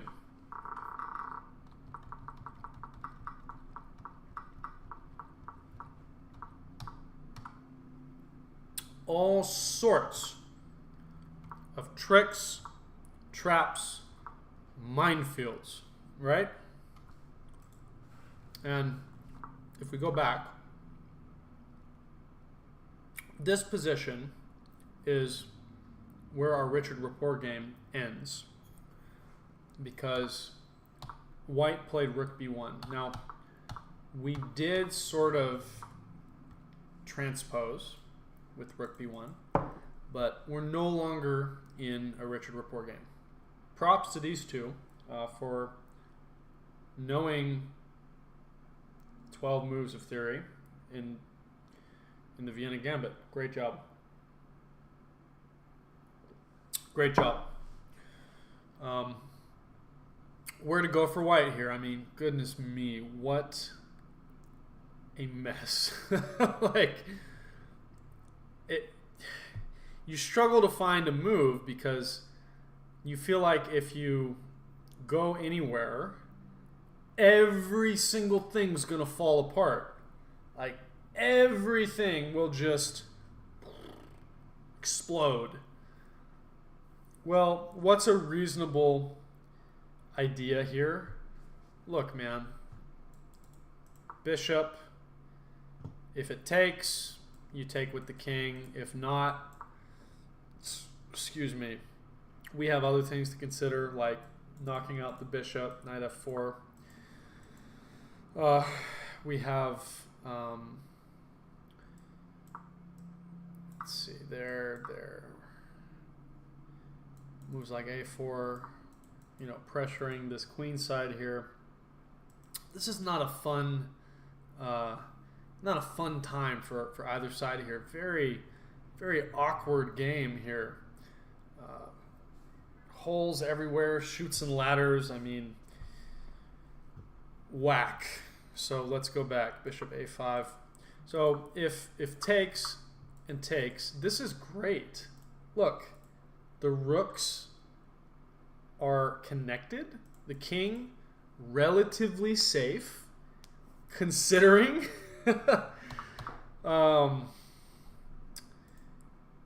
Okay, so instead we have bishop takes, and I can only imagine the queen will take. I could not possibly see the pawn taking. Okay, the queen took, and I wonder if we see queen f3, because I think that is the best way to go. But unfortunately for Matthew, Daniel is up a point. I don't know if this is the way we want to go, but I understand. Right now we're sort of You know those bomb-sniffing rats at Cambodia or whatever in the minefields? They send them out to go clear the minefields. This is what Matthew is doing. He's saying, okay, I am in a field of mines. I don't want to be there, so let's trade and no more minefield. So that's what I mean, you know, the Cambodian rats that are sniffing out the mines. KVUSA. Matthew has the white position. Daniel has the black position. That was a really complicated way to say that, to say who was white and who was black. Matthew's white, Daniel's black.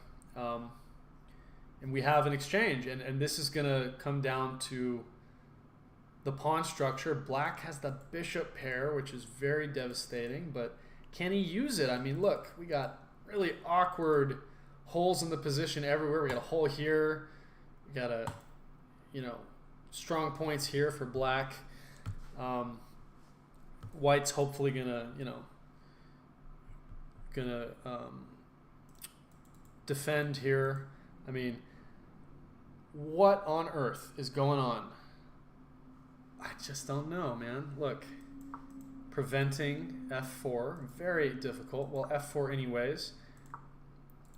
What about g4 though? Uncomfortable. Uncomfortable, if I ever heard it, right? Devastating. My least favorite kind of potato. A devastator, right? What is going on in this position? Goodness gracious. Great something of something or whatever, you know? Like that movie. Top Gun. Yeah. Iceman. Or something. I don't actually know pop culture. I'm just pretending. What do we do as white here? Well, this bishop's not doing anything. Bishop d2, we see bishop b6. I just don't know, man. I mean, yeah, gross. Gross. But very, you know, playable but gross. I'll put it that way. Playable but gross. Oh, let's see. Did anyone actually join this tournament, or did they just... Page not found. Sweet. Yeah, that means there weren't enough people. Tale as old as time. Oh, well. Hey, if you're around, you should play in my tournaments on Tuesdays, which is today. You should play in those tournaments. We have a good time. We used to have a live stream just like this, but, you know, times change.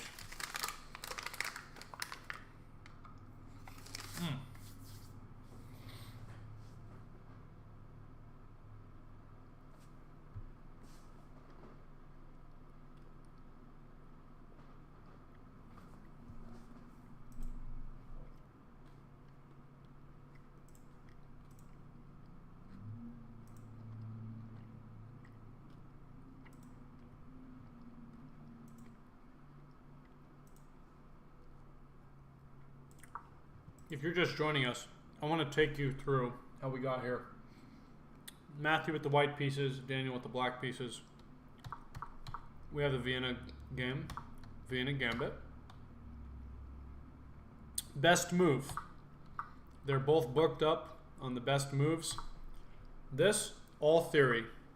Theory meaning things have been played so many times it's become common knowledge with strong players. All of this, theory. Still theory. We've got Levy Rosman, we've got Richard Rapport playing this as white.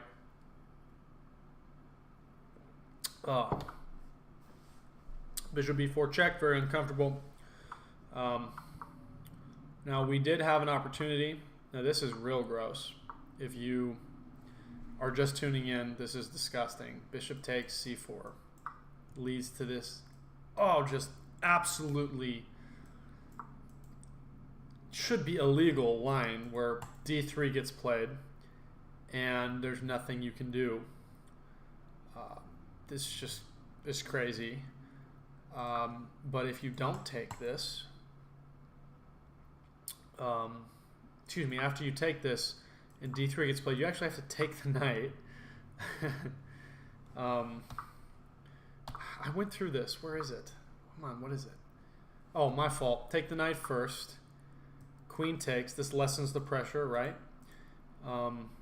Rook b1 attacking the bishop. Queen a4. Sack the rook. Now you take on c4.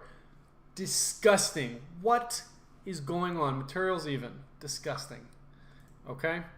But that didn't happen because the players are human with sentience, right? Eventually we got to this position with the queen trade. And bishop d2 after a long think. Captures. Wow. We have just a wild position here. And white 4 minutes down on the clock due to, of course, the ridiculous nature of the position. I mean, I'm happy to say now at least it's, it's evening out to be somewhat reasonable. It's somewhat like, it's not as dangerous. Somewhat playable. Black grabbing space with f4. Interesting. We can actually just play h4. And maybe something black didn't see. I mean, yeah, we're just doing good here. You can't take because of this, and what do you do? You play this, and pressure. Very strange. Very strange. Not obvious at all. Definitely takes some some thinking, and Stockfish helps too. At least in my case, but wild, man. I wonder at some point if white will play c3 to sort of open up the position, but something's telling me it's not the best of moves, just because it allows pressure on this guy here. Yeah, like that. It's no good. Knight c1 defending, very awkward. Hard to see too far down the rabbit hole there. Matthew's turn with the white pieces. But anybody's game, really. I mean, oh, my goodness gracious, I just don't know.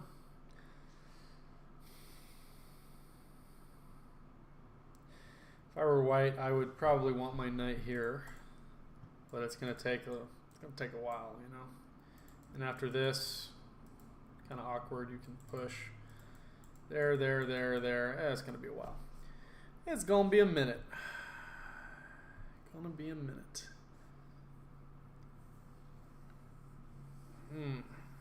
17 minutes down below. 17 minutes on the clock. Very tough position.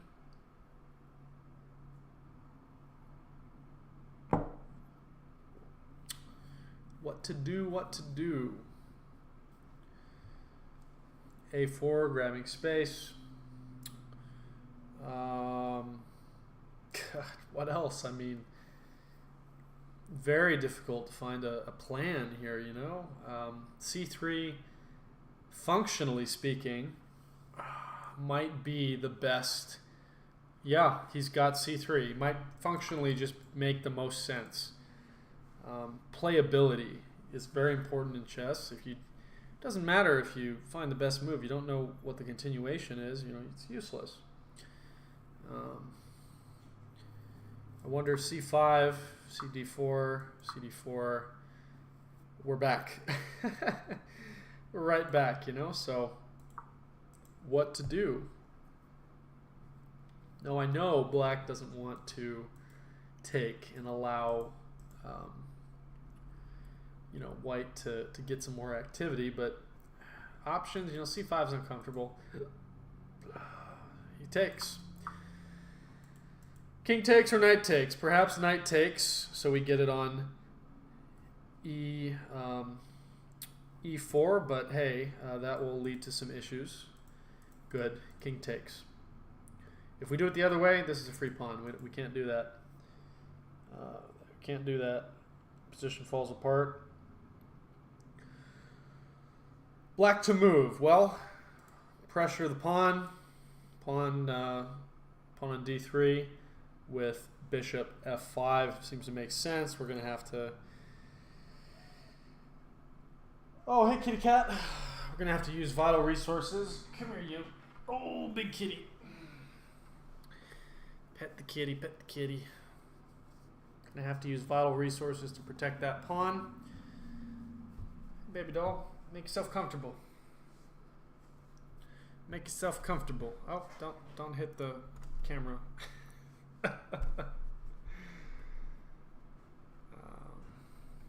Why is the live camera...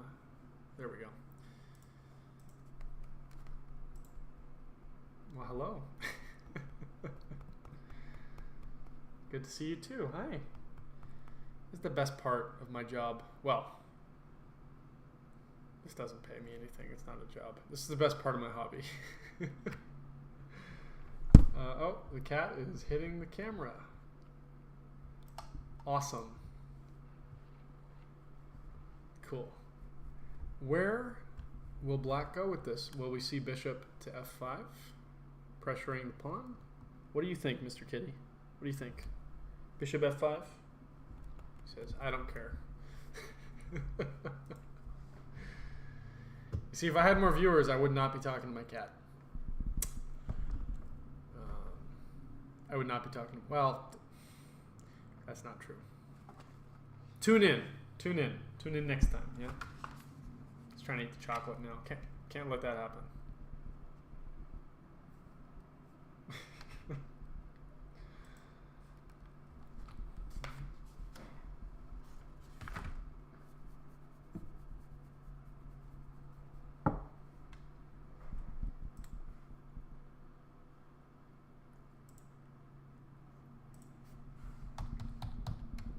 What the heck? Now c5. Fascinating.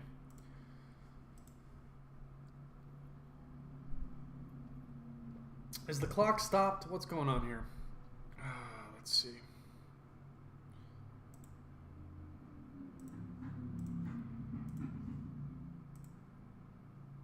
Now we're back. All right. The tail. That's cute. Hey, kitty cat, come here.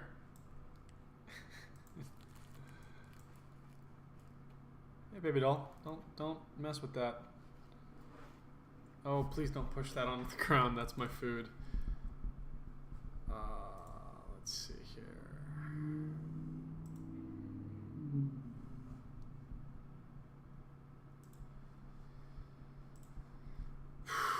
Okay. C5. What next? I gotta put this up for you, kitty cat, because you're gonna eat it.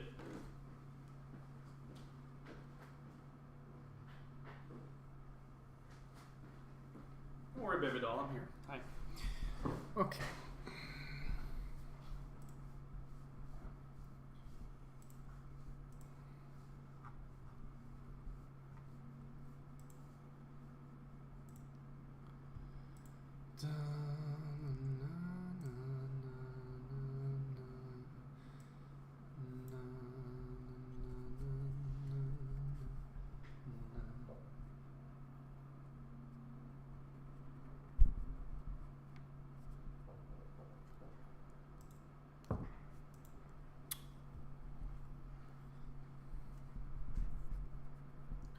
All right, as viewers are steadily dropping, the game continues. However, time keeps on ticking.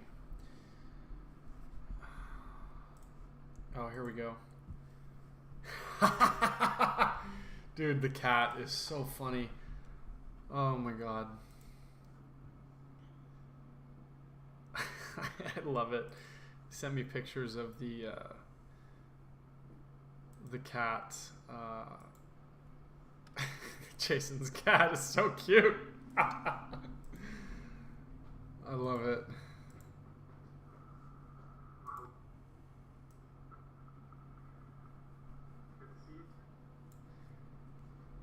Okay.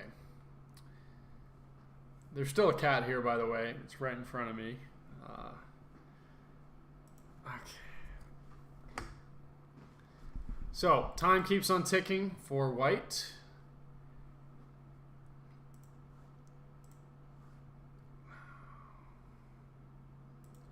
$12 down 8 whole minutes, trying to figure out where to go from here. Well, shoot. Let's take a look. I mean, D4 technically is supported, but yeah, tough.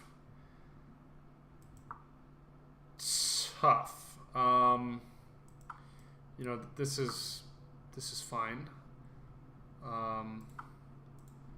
If we have this, well, I mean, look, this is very precise stuff. We got to think about probably why he's taking 8 minutes. What do? We reroute the knight, and if we do, where? So these are very difficult questions here. We see D4, good. All right, he's got it, man. He's got it. He's what on earth? Oh, my apartment telling me, thank you for submitting maintenance requests. Thank you? Really? Is that what you really think? Either way, they did a good job dealing with it. So,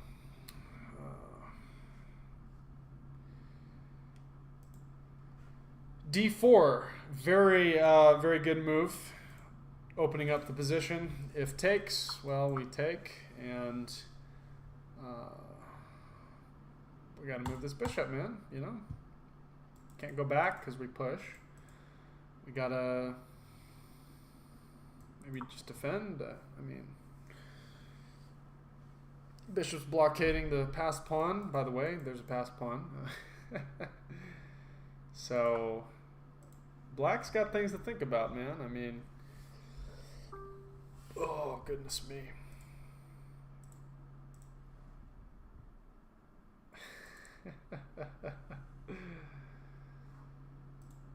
Much as I love talking to myself for 2 hours after work, I am getting tired.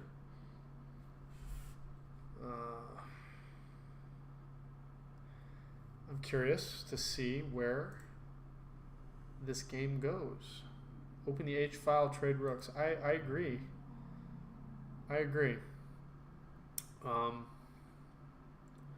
Further simplification, I think, favors, well, honestly, it's very even because majority over here and, you know, potential for devastation if this pawn gets pushed forward. So really, we gotta take it, you know, we have to. We have to. Otherwise, I just don't know, you know. Let me put this up so the cat doesn't eat it.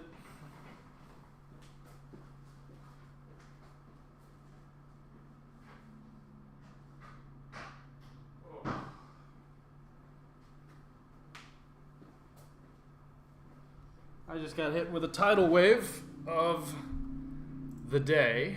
Wow, interesting. All right, so we have bishop f5. The rook could go to, well, honestly, could go a lot of places. Could go so many places. So, I mean, you know, D1 makes sense, E1 makes sense. Really, you know, these places all make sense. Really, these are the two candidates. in my humble opinion.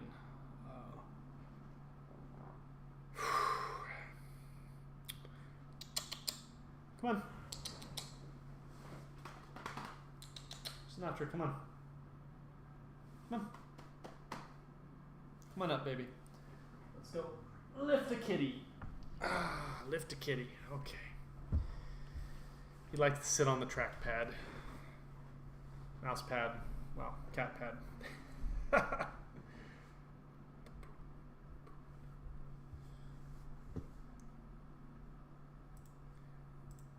As you can see, I am in excellent company. Isn't that right, Mr. Boy? Yes, sir. Yes, sir. I think so. Mwah. Oh, I'm sorry.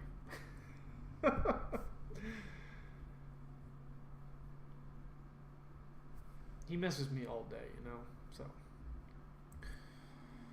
Oh, the time's frozen again. Isn't that just dandy?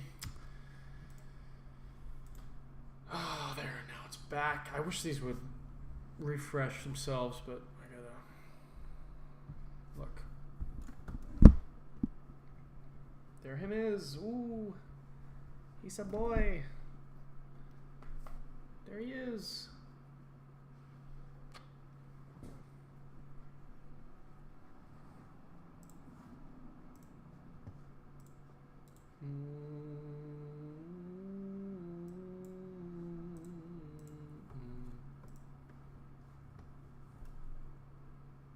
If you're new here, I have a cat,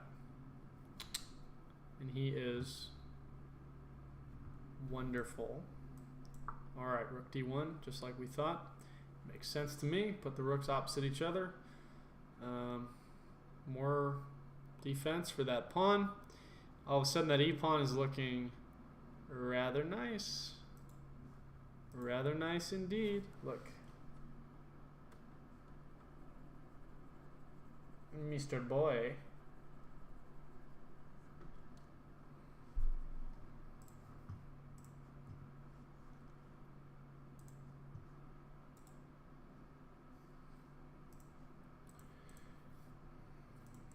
I mean, honestly, look what I'm dealing with here. Look at this guy. How do you not just fall madly in love? Look at him go. Look. He's just like bonded to the desk. He's completely flat to this desk. It's his desk. He gives me permission to use it, which I am very grateful for, because otherwise I'd be doing this on the floor. So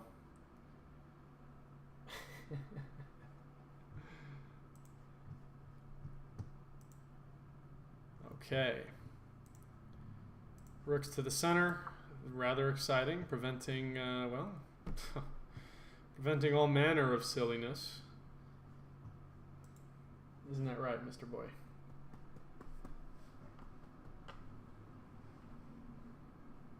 Yes, sir. Yes, sir.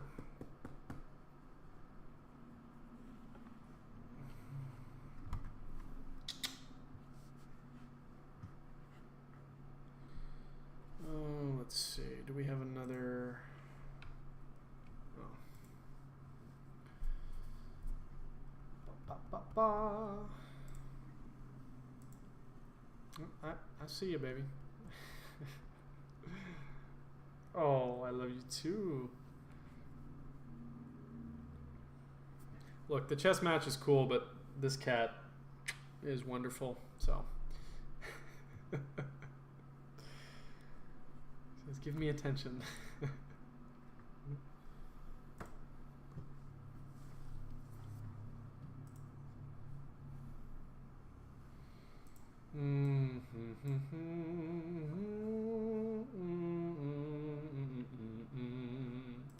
No, we're not going to sing Christmas music because it's the beginning of the end.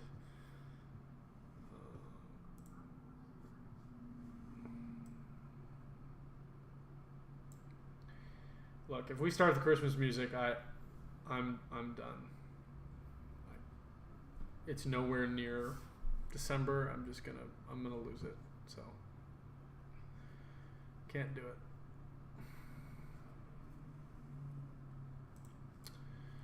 It's still in my head though. Don't you hate that? All right, I got a little distracted. I'm gonna be honest. Sacking the exchange. Shoot. I mean, in what way? You know, like sack the exchange how?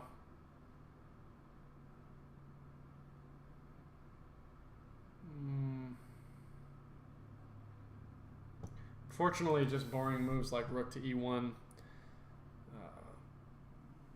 The best move. Yeah. By far the best move. Difficult to find. So.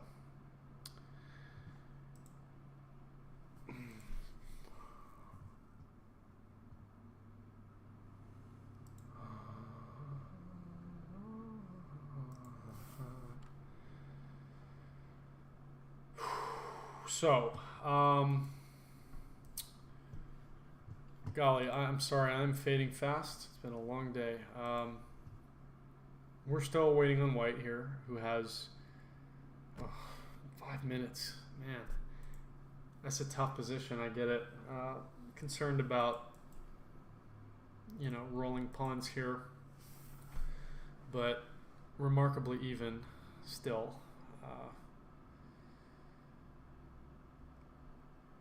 Not easy. Not easy at all to play. And that's the kicker here. Oh. Sinatra, we need to get a hot tub. You know what I mean, baby boy? He says, I know what you mean. Yeah. Time for a hot tub, I think. Unfortunately, I'm in an apartment. So, not going to happen, baby darling. I'm sorry. I'm so sorry. Because it's alright, dude. I'm a cat. So the first 75% of this stream was chess, and the last 25% has been cat. So, hey, we got it. Okay. After a excruciating wait here, under 5 minutes, we got our rooks to the center. Maybe it was a strategic thing. He didn't want to take notation anymore. I don't know. God, this cat is just perfect. My God, I'm a lucky man. Has such a wonderful cat. I mean, come on, look at him. What? I have no chance. Look at him. Look, he's perfect. I'm in love. I don't know what else to say. It's a great feeling.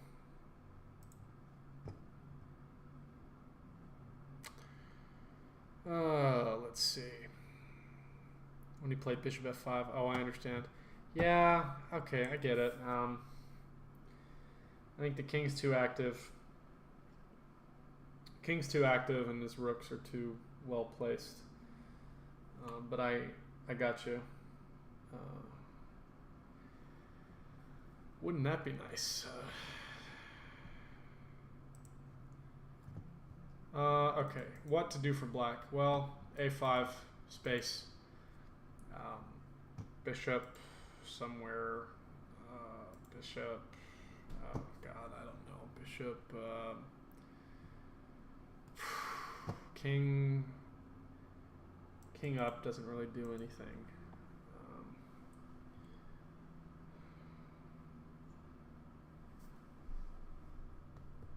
You're very distracting, kitty cat. Silly kitty. what to do. I mean, it's a very difficult position to play. I can see why white took 10 minutes, and I see why black is taking time. I mean, this is not an easy position at all. Isn't that right, Mr. Kitty? He says, meow.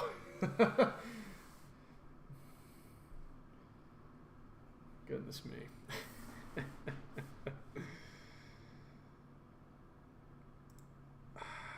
D5, bishop takes B1, rook takes B1. Okay.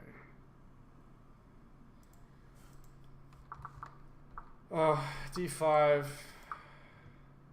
like this. That could work. You're absolutely right. Just a matter of protecting those pawns. This could absolutely work. We just have to contend with the majority here, and wonder if our majority is better. We have to find king d3. That's the problem. Takes is uncomfortable, but we're going to regain this guy. And no, I think that would have been a great idea.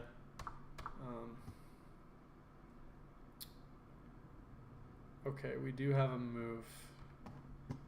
Okay, blockade. Got it. Pardon me here. Let's see. Work email again.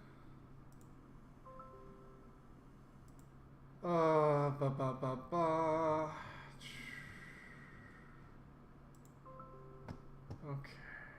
All right. Why are there so many notifications? Okay. Yeah, thank you, notification. Appreciate that. Yep, nope, got it. Understood. And we're done. Good. Okay, white has to make something happen. And we see the knight maneuvering. Unfortunately, this guy's a little weak now, but not the end of the world. We're going to remaneuver somewhere else, I suppose. I mean, this does the same thing. It attacks this, but this is easy to defend. We could go here, but then that cuts off defense. That's not going to happen. It's got to be this as the target. But is that worthwhile? Because now we double. We double. And doubling, very tricky. Yes, very tricky.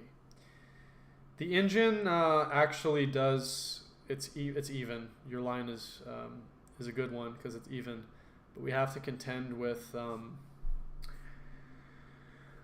the black majority on the king side. That's the only problem. The engine says it's even, but we have to actually play the position, and it could get dicey. Is the thing. Not to mention when those two rooks get together, they're a force to be reckoned with, to put it lightly. So, but your idea of sacrificing the exchange is a very good one, and I think it would have been a very different game if we had that. So, excellent suggestion,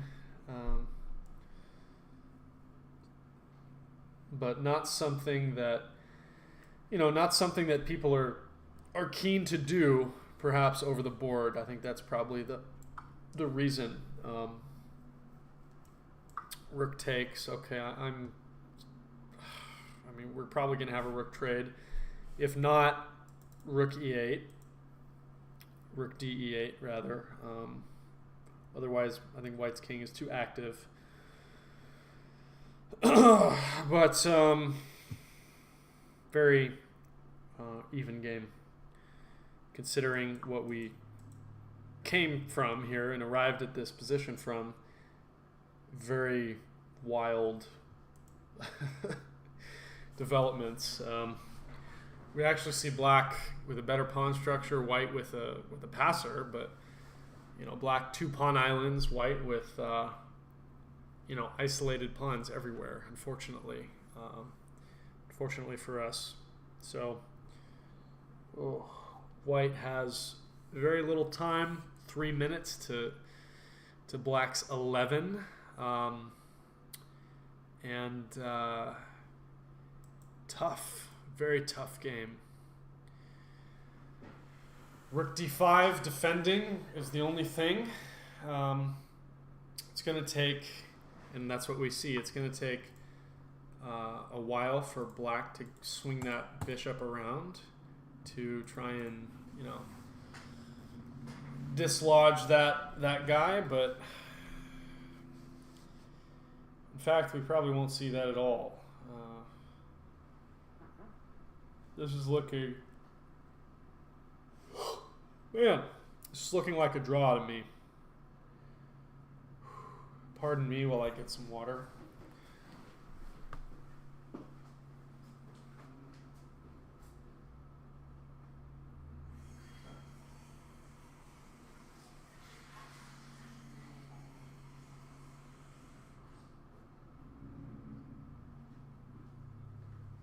Oh, goodness. Okay. All right, we have a move. Yes, we do. Okay. Knight to b3. h5 followed by knight to b3.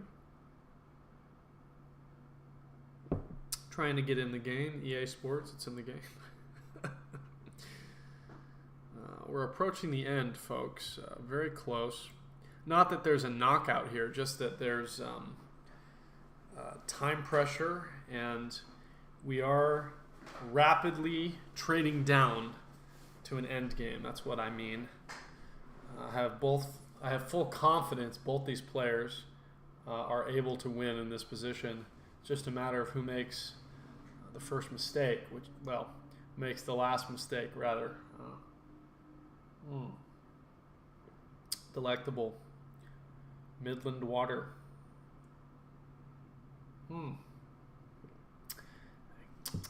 Getting notes of natural gas. Dirt. Yeah.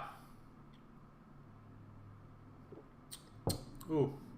There's a lingering chlorine. That's the word. Yeah. No, that's some good stuff, man. Solid. Hey, that just shortened my life by a couple minutes. That's this glass of water. Oh man. Black, plenty of time to burn to consider where to go from here. It is remarkably even. I wonder, you know? I wonder how black will force the issue here.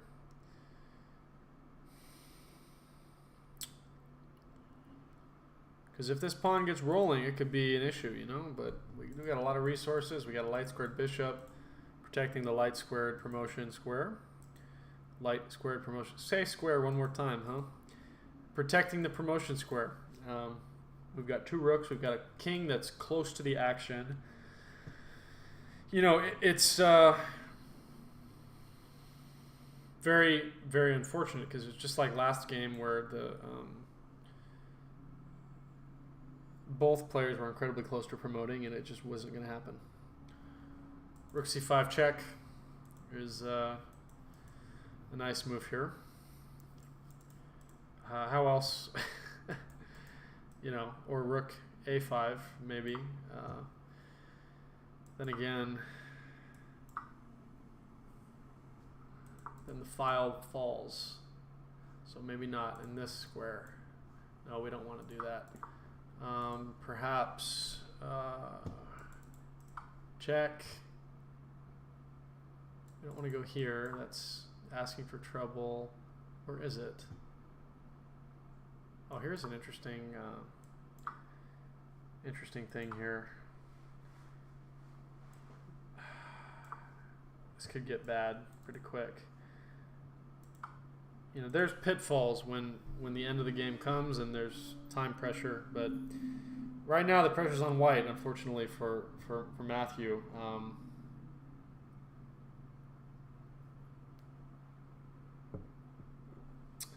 This is I unfortunately, as we trade down, the majority on the king side is too compelling. I think it's too compelling for black. Okay, defending, and g4 is just very strong, and this is not fun for anyone. You got to come back here, and even then, like, I mean, what here? This this falls. Then it's very tough. Very, very tough. I bet black will play g4. It's a very forcing line here. Yeah, he's got it. Just, they're rolling. And I think this is what I was talking about as the pieces trade down.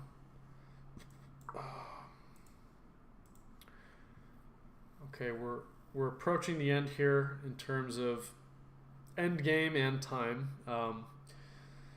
We just saw knight d4, and white is just running out of resources here. Knight d4, a good resource to, protect f3 to hit the bishop, but I think, after this exchange, I think there's unfortunately some unstoppable tactics. So I don't think white is aware. I'd be surprised if black is aware. He's probably thinking about it right now. This looks like it's defending, but it just doesn't because of the tactic, unfortunately.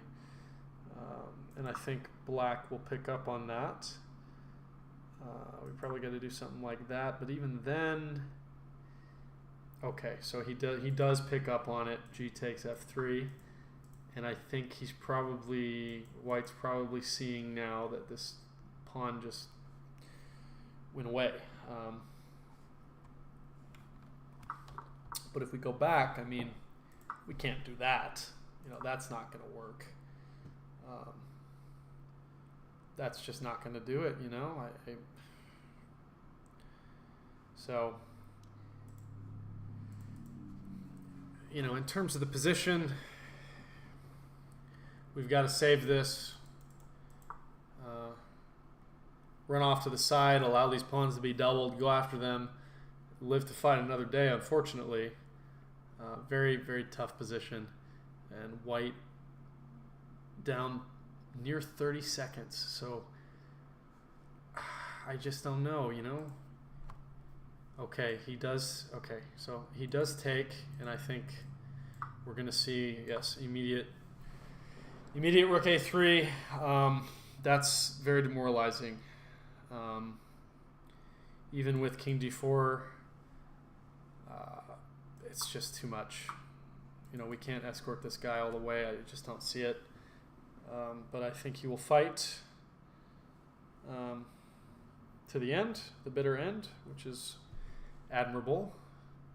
Down 25 seconds here. Down to 25 seconds, rather. And now black checking, double checking, triple checking. If this indeed is going to work, it does work. So he takes. And what to do? I mean, e6. It doesn't work. It just doesn't.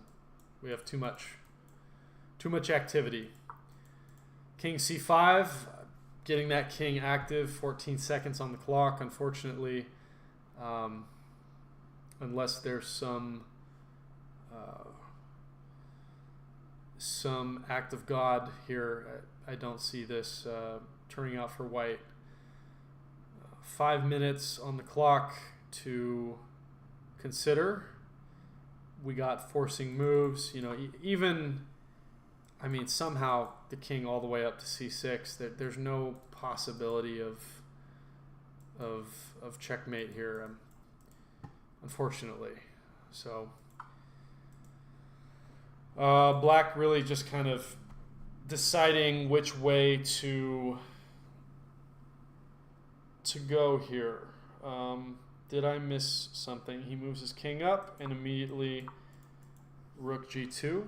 Okay, 14 seconds on the clock. Now it is delay, so white can maintain his time, and I think b6 needs to be played, kicking that king away. Black taking his time, Daniel taking his time, of course, not allowing the rook into the position, understanding the danger here. And look, this looks very threatening, but we're rather safe here. We're rather safe, unfortunately. Still fighting every step of the way. We flip back to black with 4 minutes 45 seconds, and trying to find a way to simplify. Again, b6, very reasonable move. Okay, going after the pawn makes sense to me. This king sort of awkwardly interrupting the rooks, but it's necessary to defend the pawn, so hey, more power to you. 13 seconds on the clock for white. Bishop f3, very, very strong move. Will he find it? Bishop f3, and this rook is not having a good time. We got to go up here.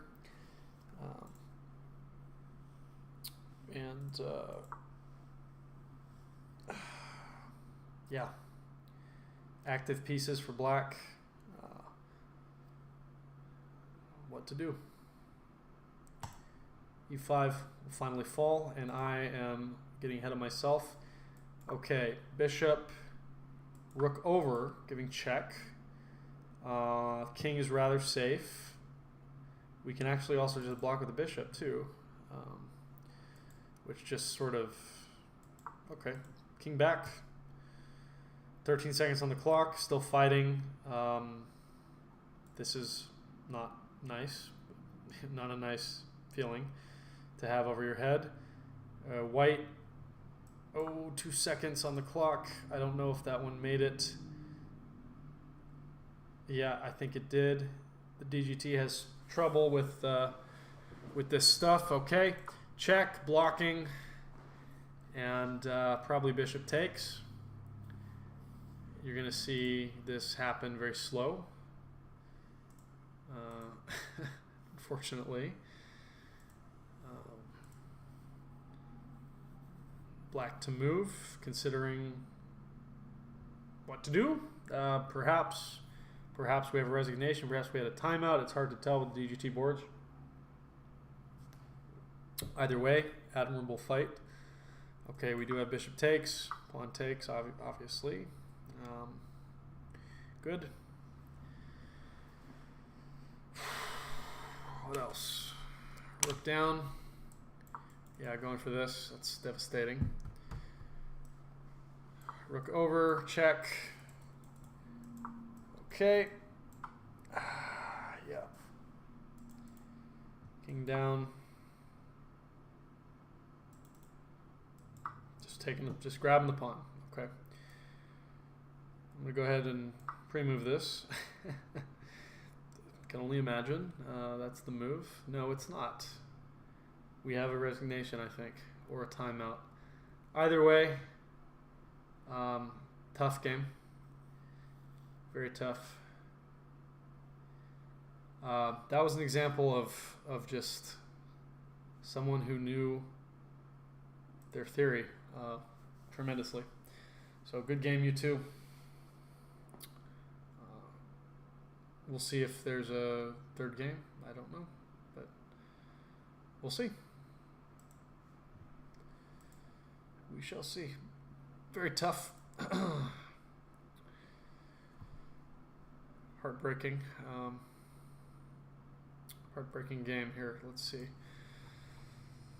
So we had Matthew with the white, Daniel with the black. I'm going to save this. I'm going to run the report. And I'm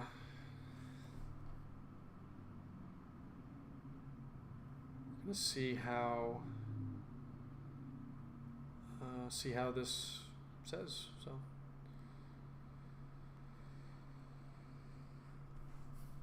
excellent game by both players. And I mean, look, nothing to be ashamed of here. Like, turn this off.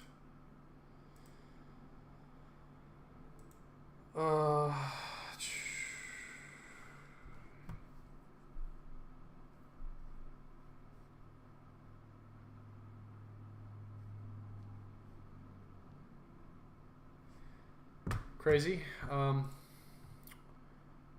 just want to show you this chart here. Look at the chart. Look how accurate this is. Like, like even, black. That is heartbreaking. That is heartbreaking.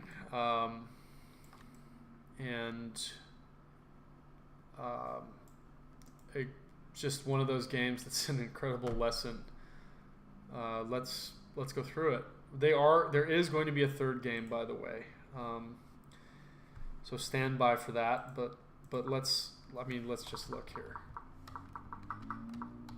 Okay, this is all book. Okay. This is all preparation. I know for a fact this is preparation on White's part. Best move, good move, best move, good move, best move, best move. Okay, inaccuracy, but honestly, and this move, I don't consider this a mistake because this is hard to justify. Like, what does this... Basically a minority attack on the king side. So, but it's hard to see that in this position here.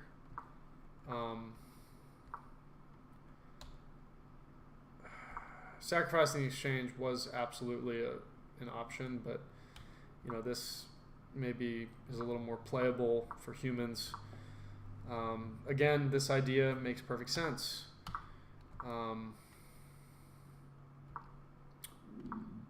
Okay.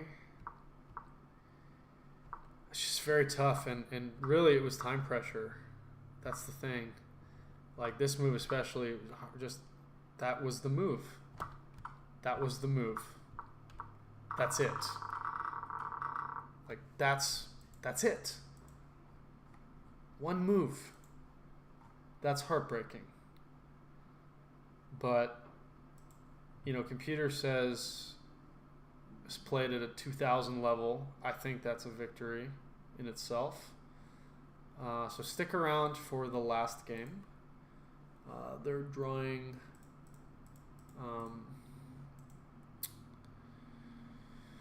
for who's gonna have white. So you know, stick around. Let's see. That's wild, man. So you know, we'll see. We'll see who. We'll see if Matthew can win the last game, get some points, get some USCF points.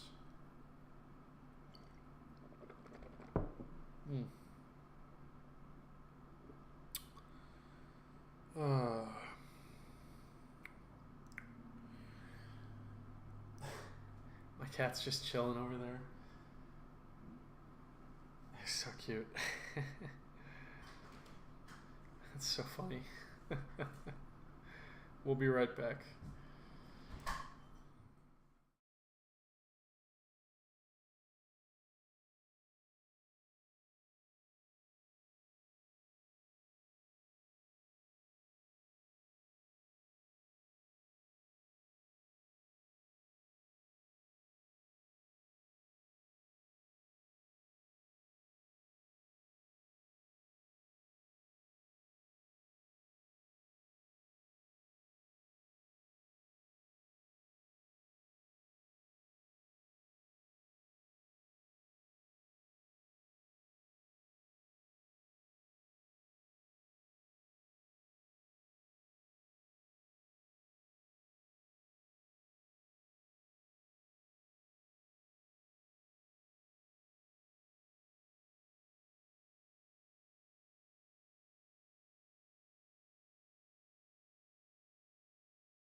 Okay, we're just waiting on this last round to start. They're doing a coin toss for the white pieces.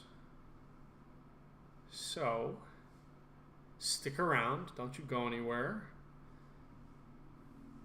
I know it's a Tuesday night and you don't have anywhere to go, but don't go. Don't go anywhere. And if you wake up and you find yourself accidentally in the club, you need to reevaluate your life, especially on a Tuesday. So stick around. We'll be there soon. I promise. Be patient.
Alright everyone, we're just waiting on the DGT board to do its thing.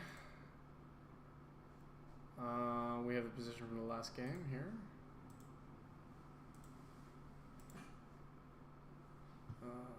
Well, we're still waiting.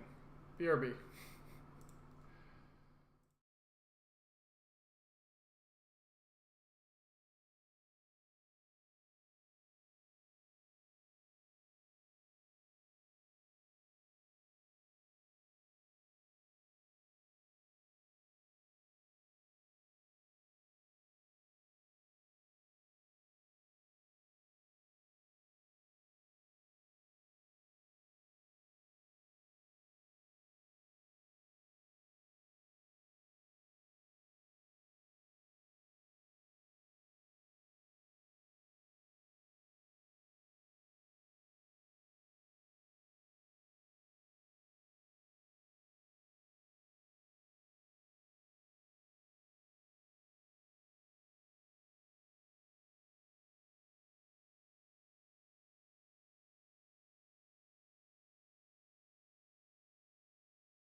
Hello, good viewers. We're still waiting.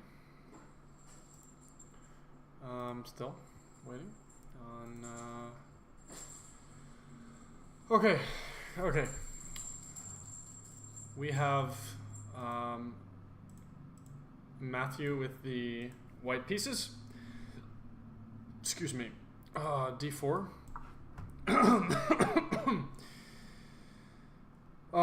Let's see what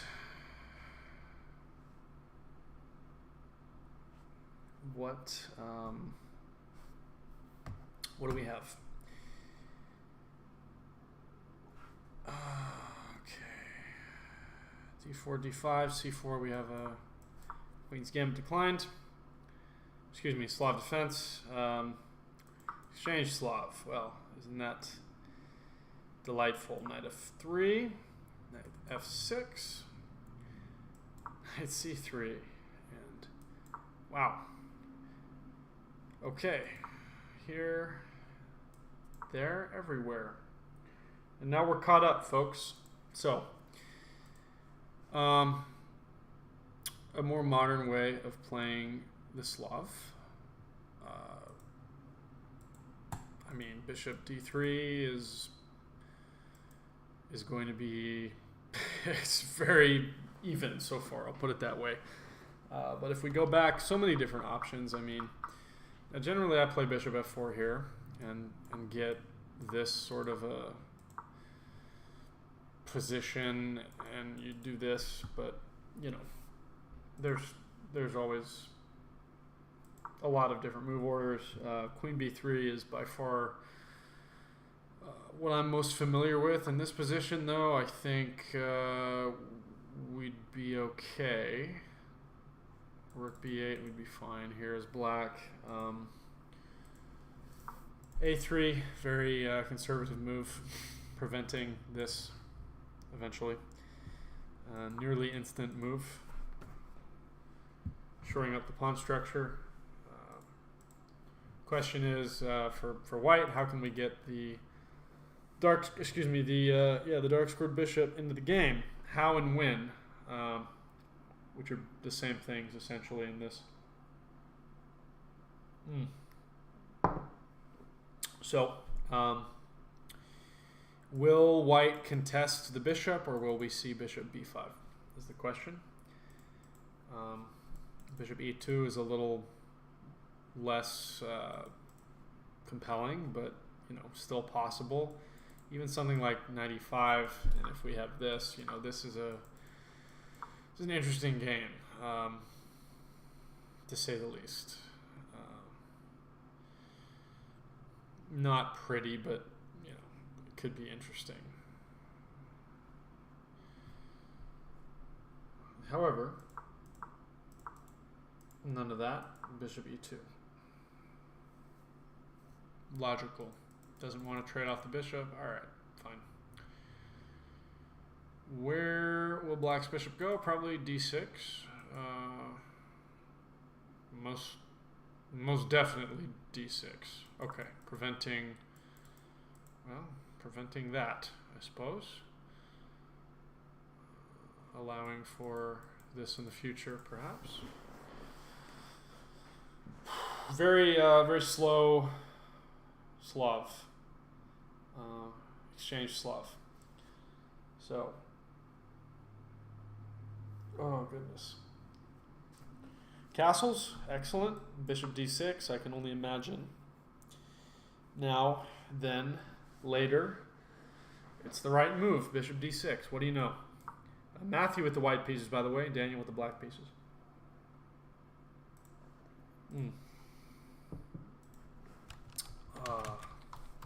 Okay. If you're just tuning in, this is game 3 of this matchup between Matthew and Daniel. Daniel is up 2 points and has won the match. However, there's still a chance for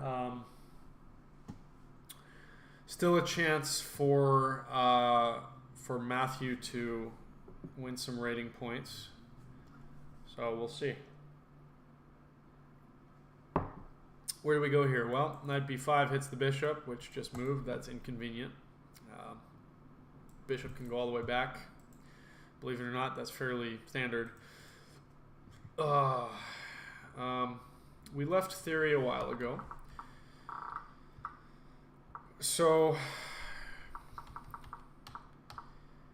yeah, this position here heavily favors black.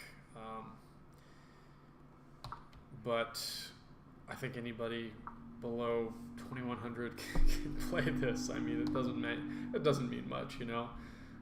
This position alone, there's 271 games, down to 52 after this, you know, and yeah, plenty of people have played this way, which is fine.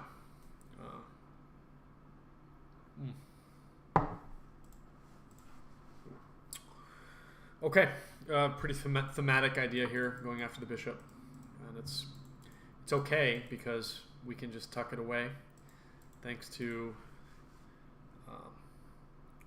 prophylactic move h6. We can just tuck it away on h7 and we're actually just doing fine here.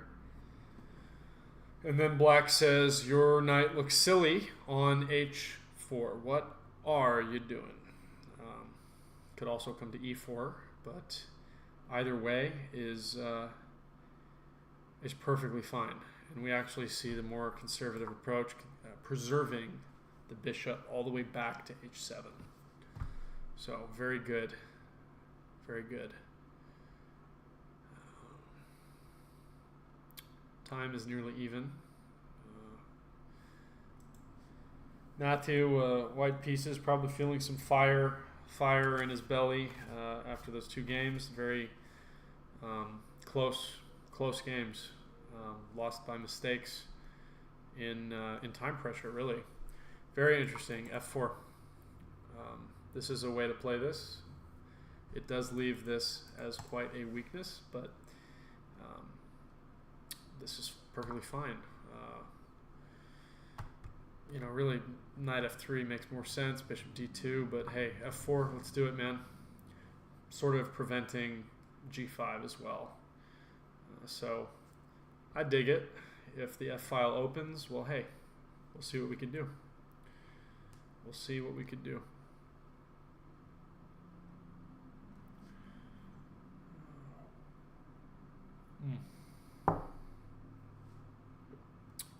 Outstanding.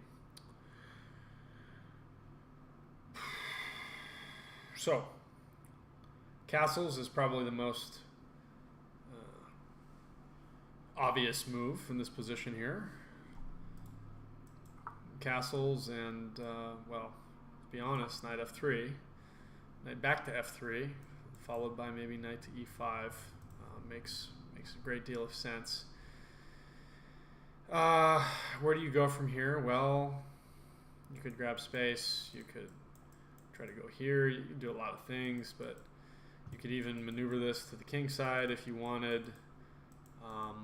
Rook c8, you know, these moves are fairly standard, but black should absolutely castle. Maybe he's considering g5 anyways as a dynamic attacking game.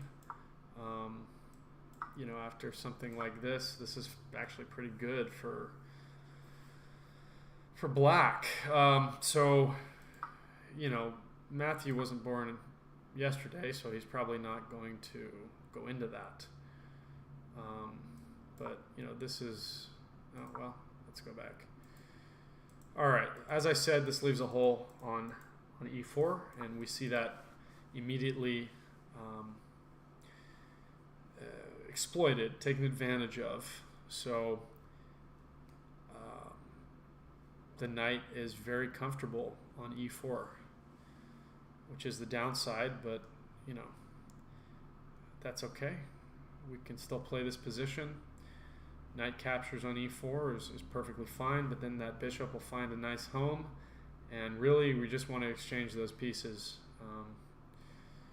so we don't have strong pieces looking at our entire position here. This, you know, very strong knight. So both players down to 30 minutes, plenty of time left. It's going to be a late night. Knight back to f3, okay. It would be a waste of the knight to take on c3, so we don't want to do that. I think castling is the way to go here. Let's castle our king, and, you know, now maybe we play knight takes e4, bishop takes, maybe knight back to d2. Oh, like this, for instance. And life continues.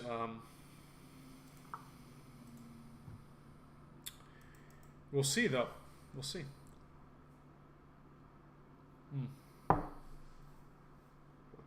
We shall see. Yes, yes, indeed.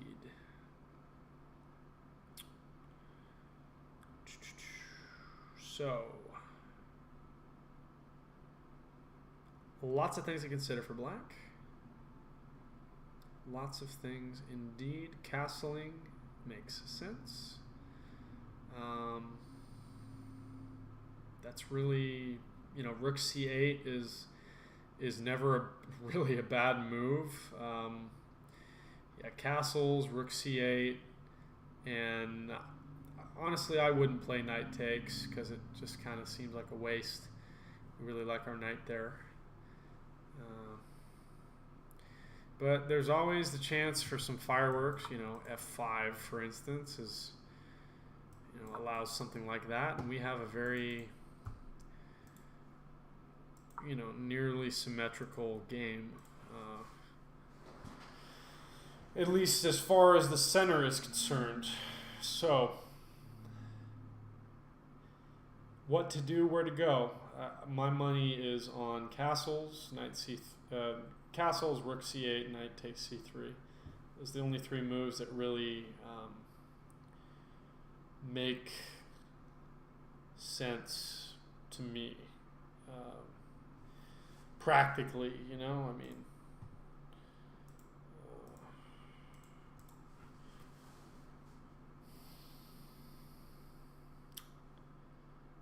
but black is taking his time, perhaps coming with a plan. Maybe he's thinking about some devastating kingside attack, perhaps, I don't know. I mean, I don't know what he could be thinking about here. But thinking's good, you know. Never good to rush in. You gotta imagine continuations, you know.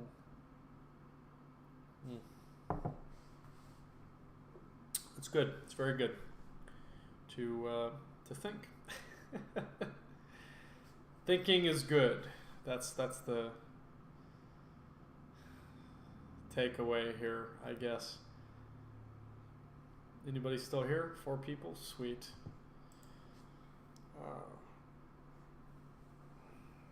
If I'm being honest, I might tune in or tune out early. I am remarkably tired, so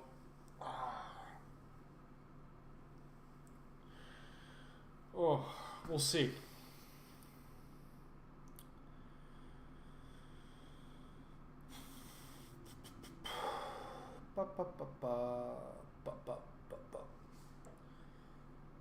Daniel coming below 30 minutes.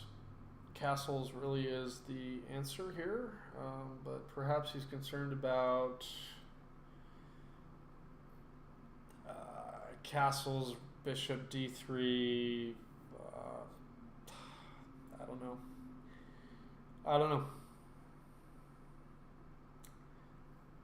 But we'll be right back after a short break.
Okay, short break over. Let's see what progress we've made.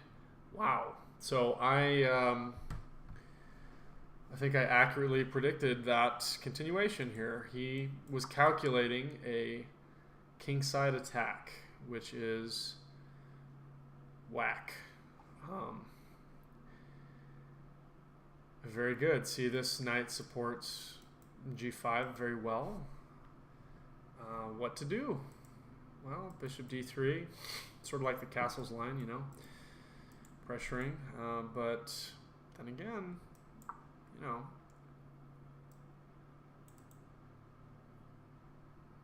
after takes, that's not very fun, you know. These pawns, no bueno. But hey. We will see how white chooses to deal with this. White down 27 minutes. Black 26. Rather exciting indeed. We've got 3 viewers. Good God. 3 viewers. Well, okay.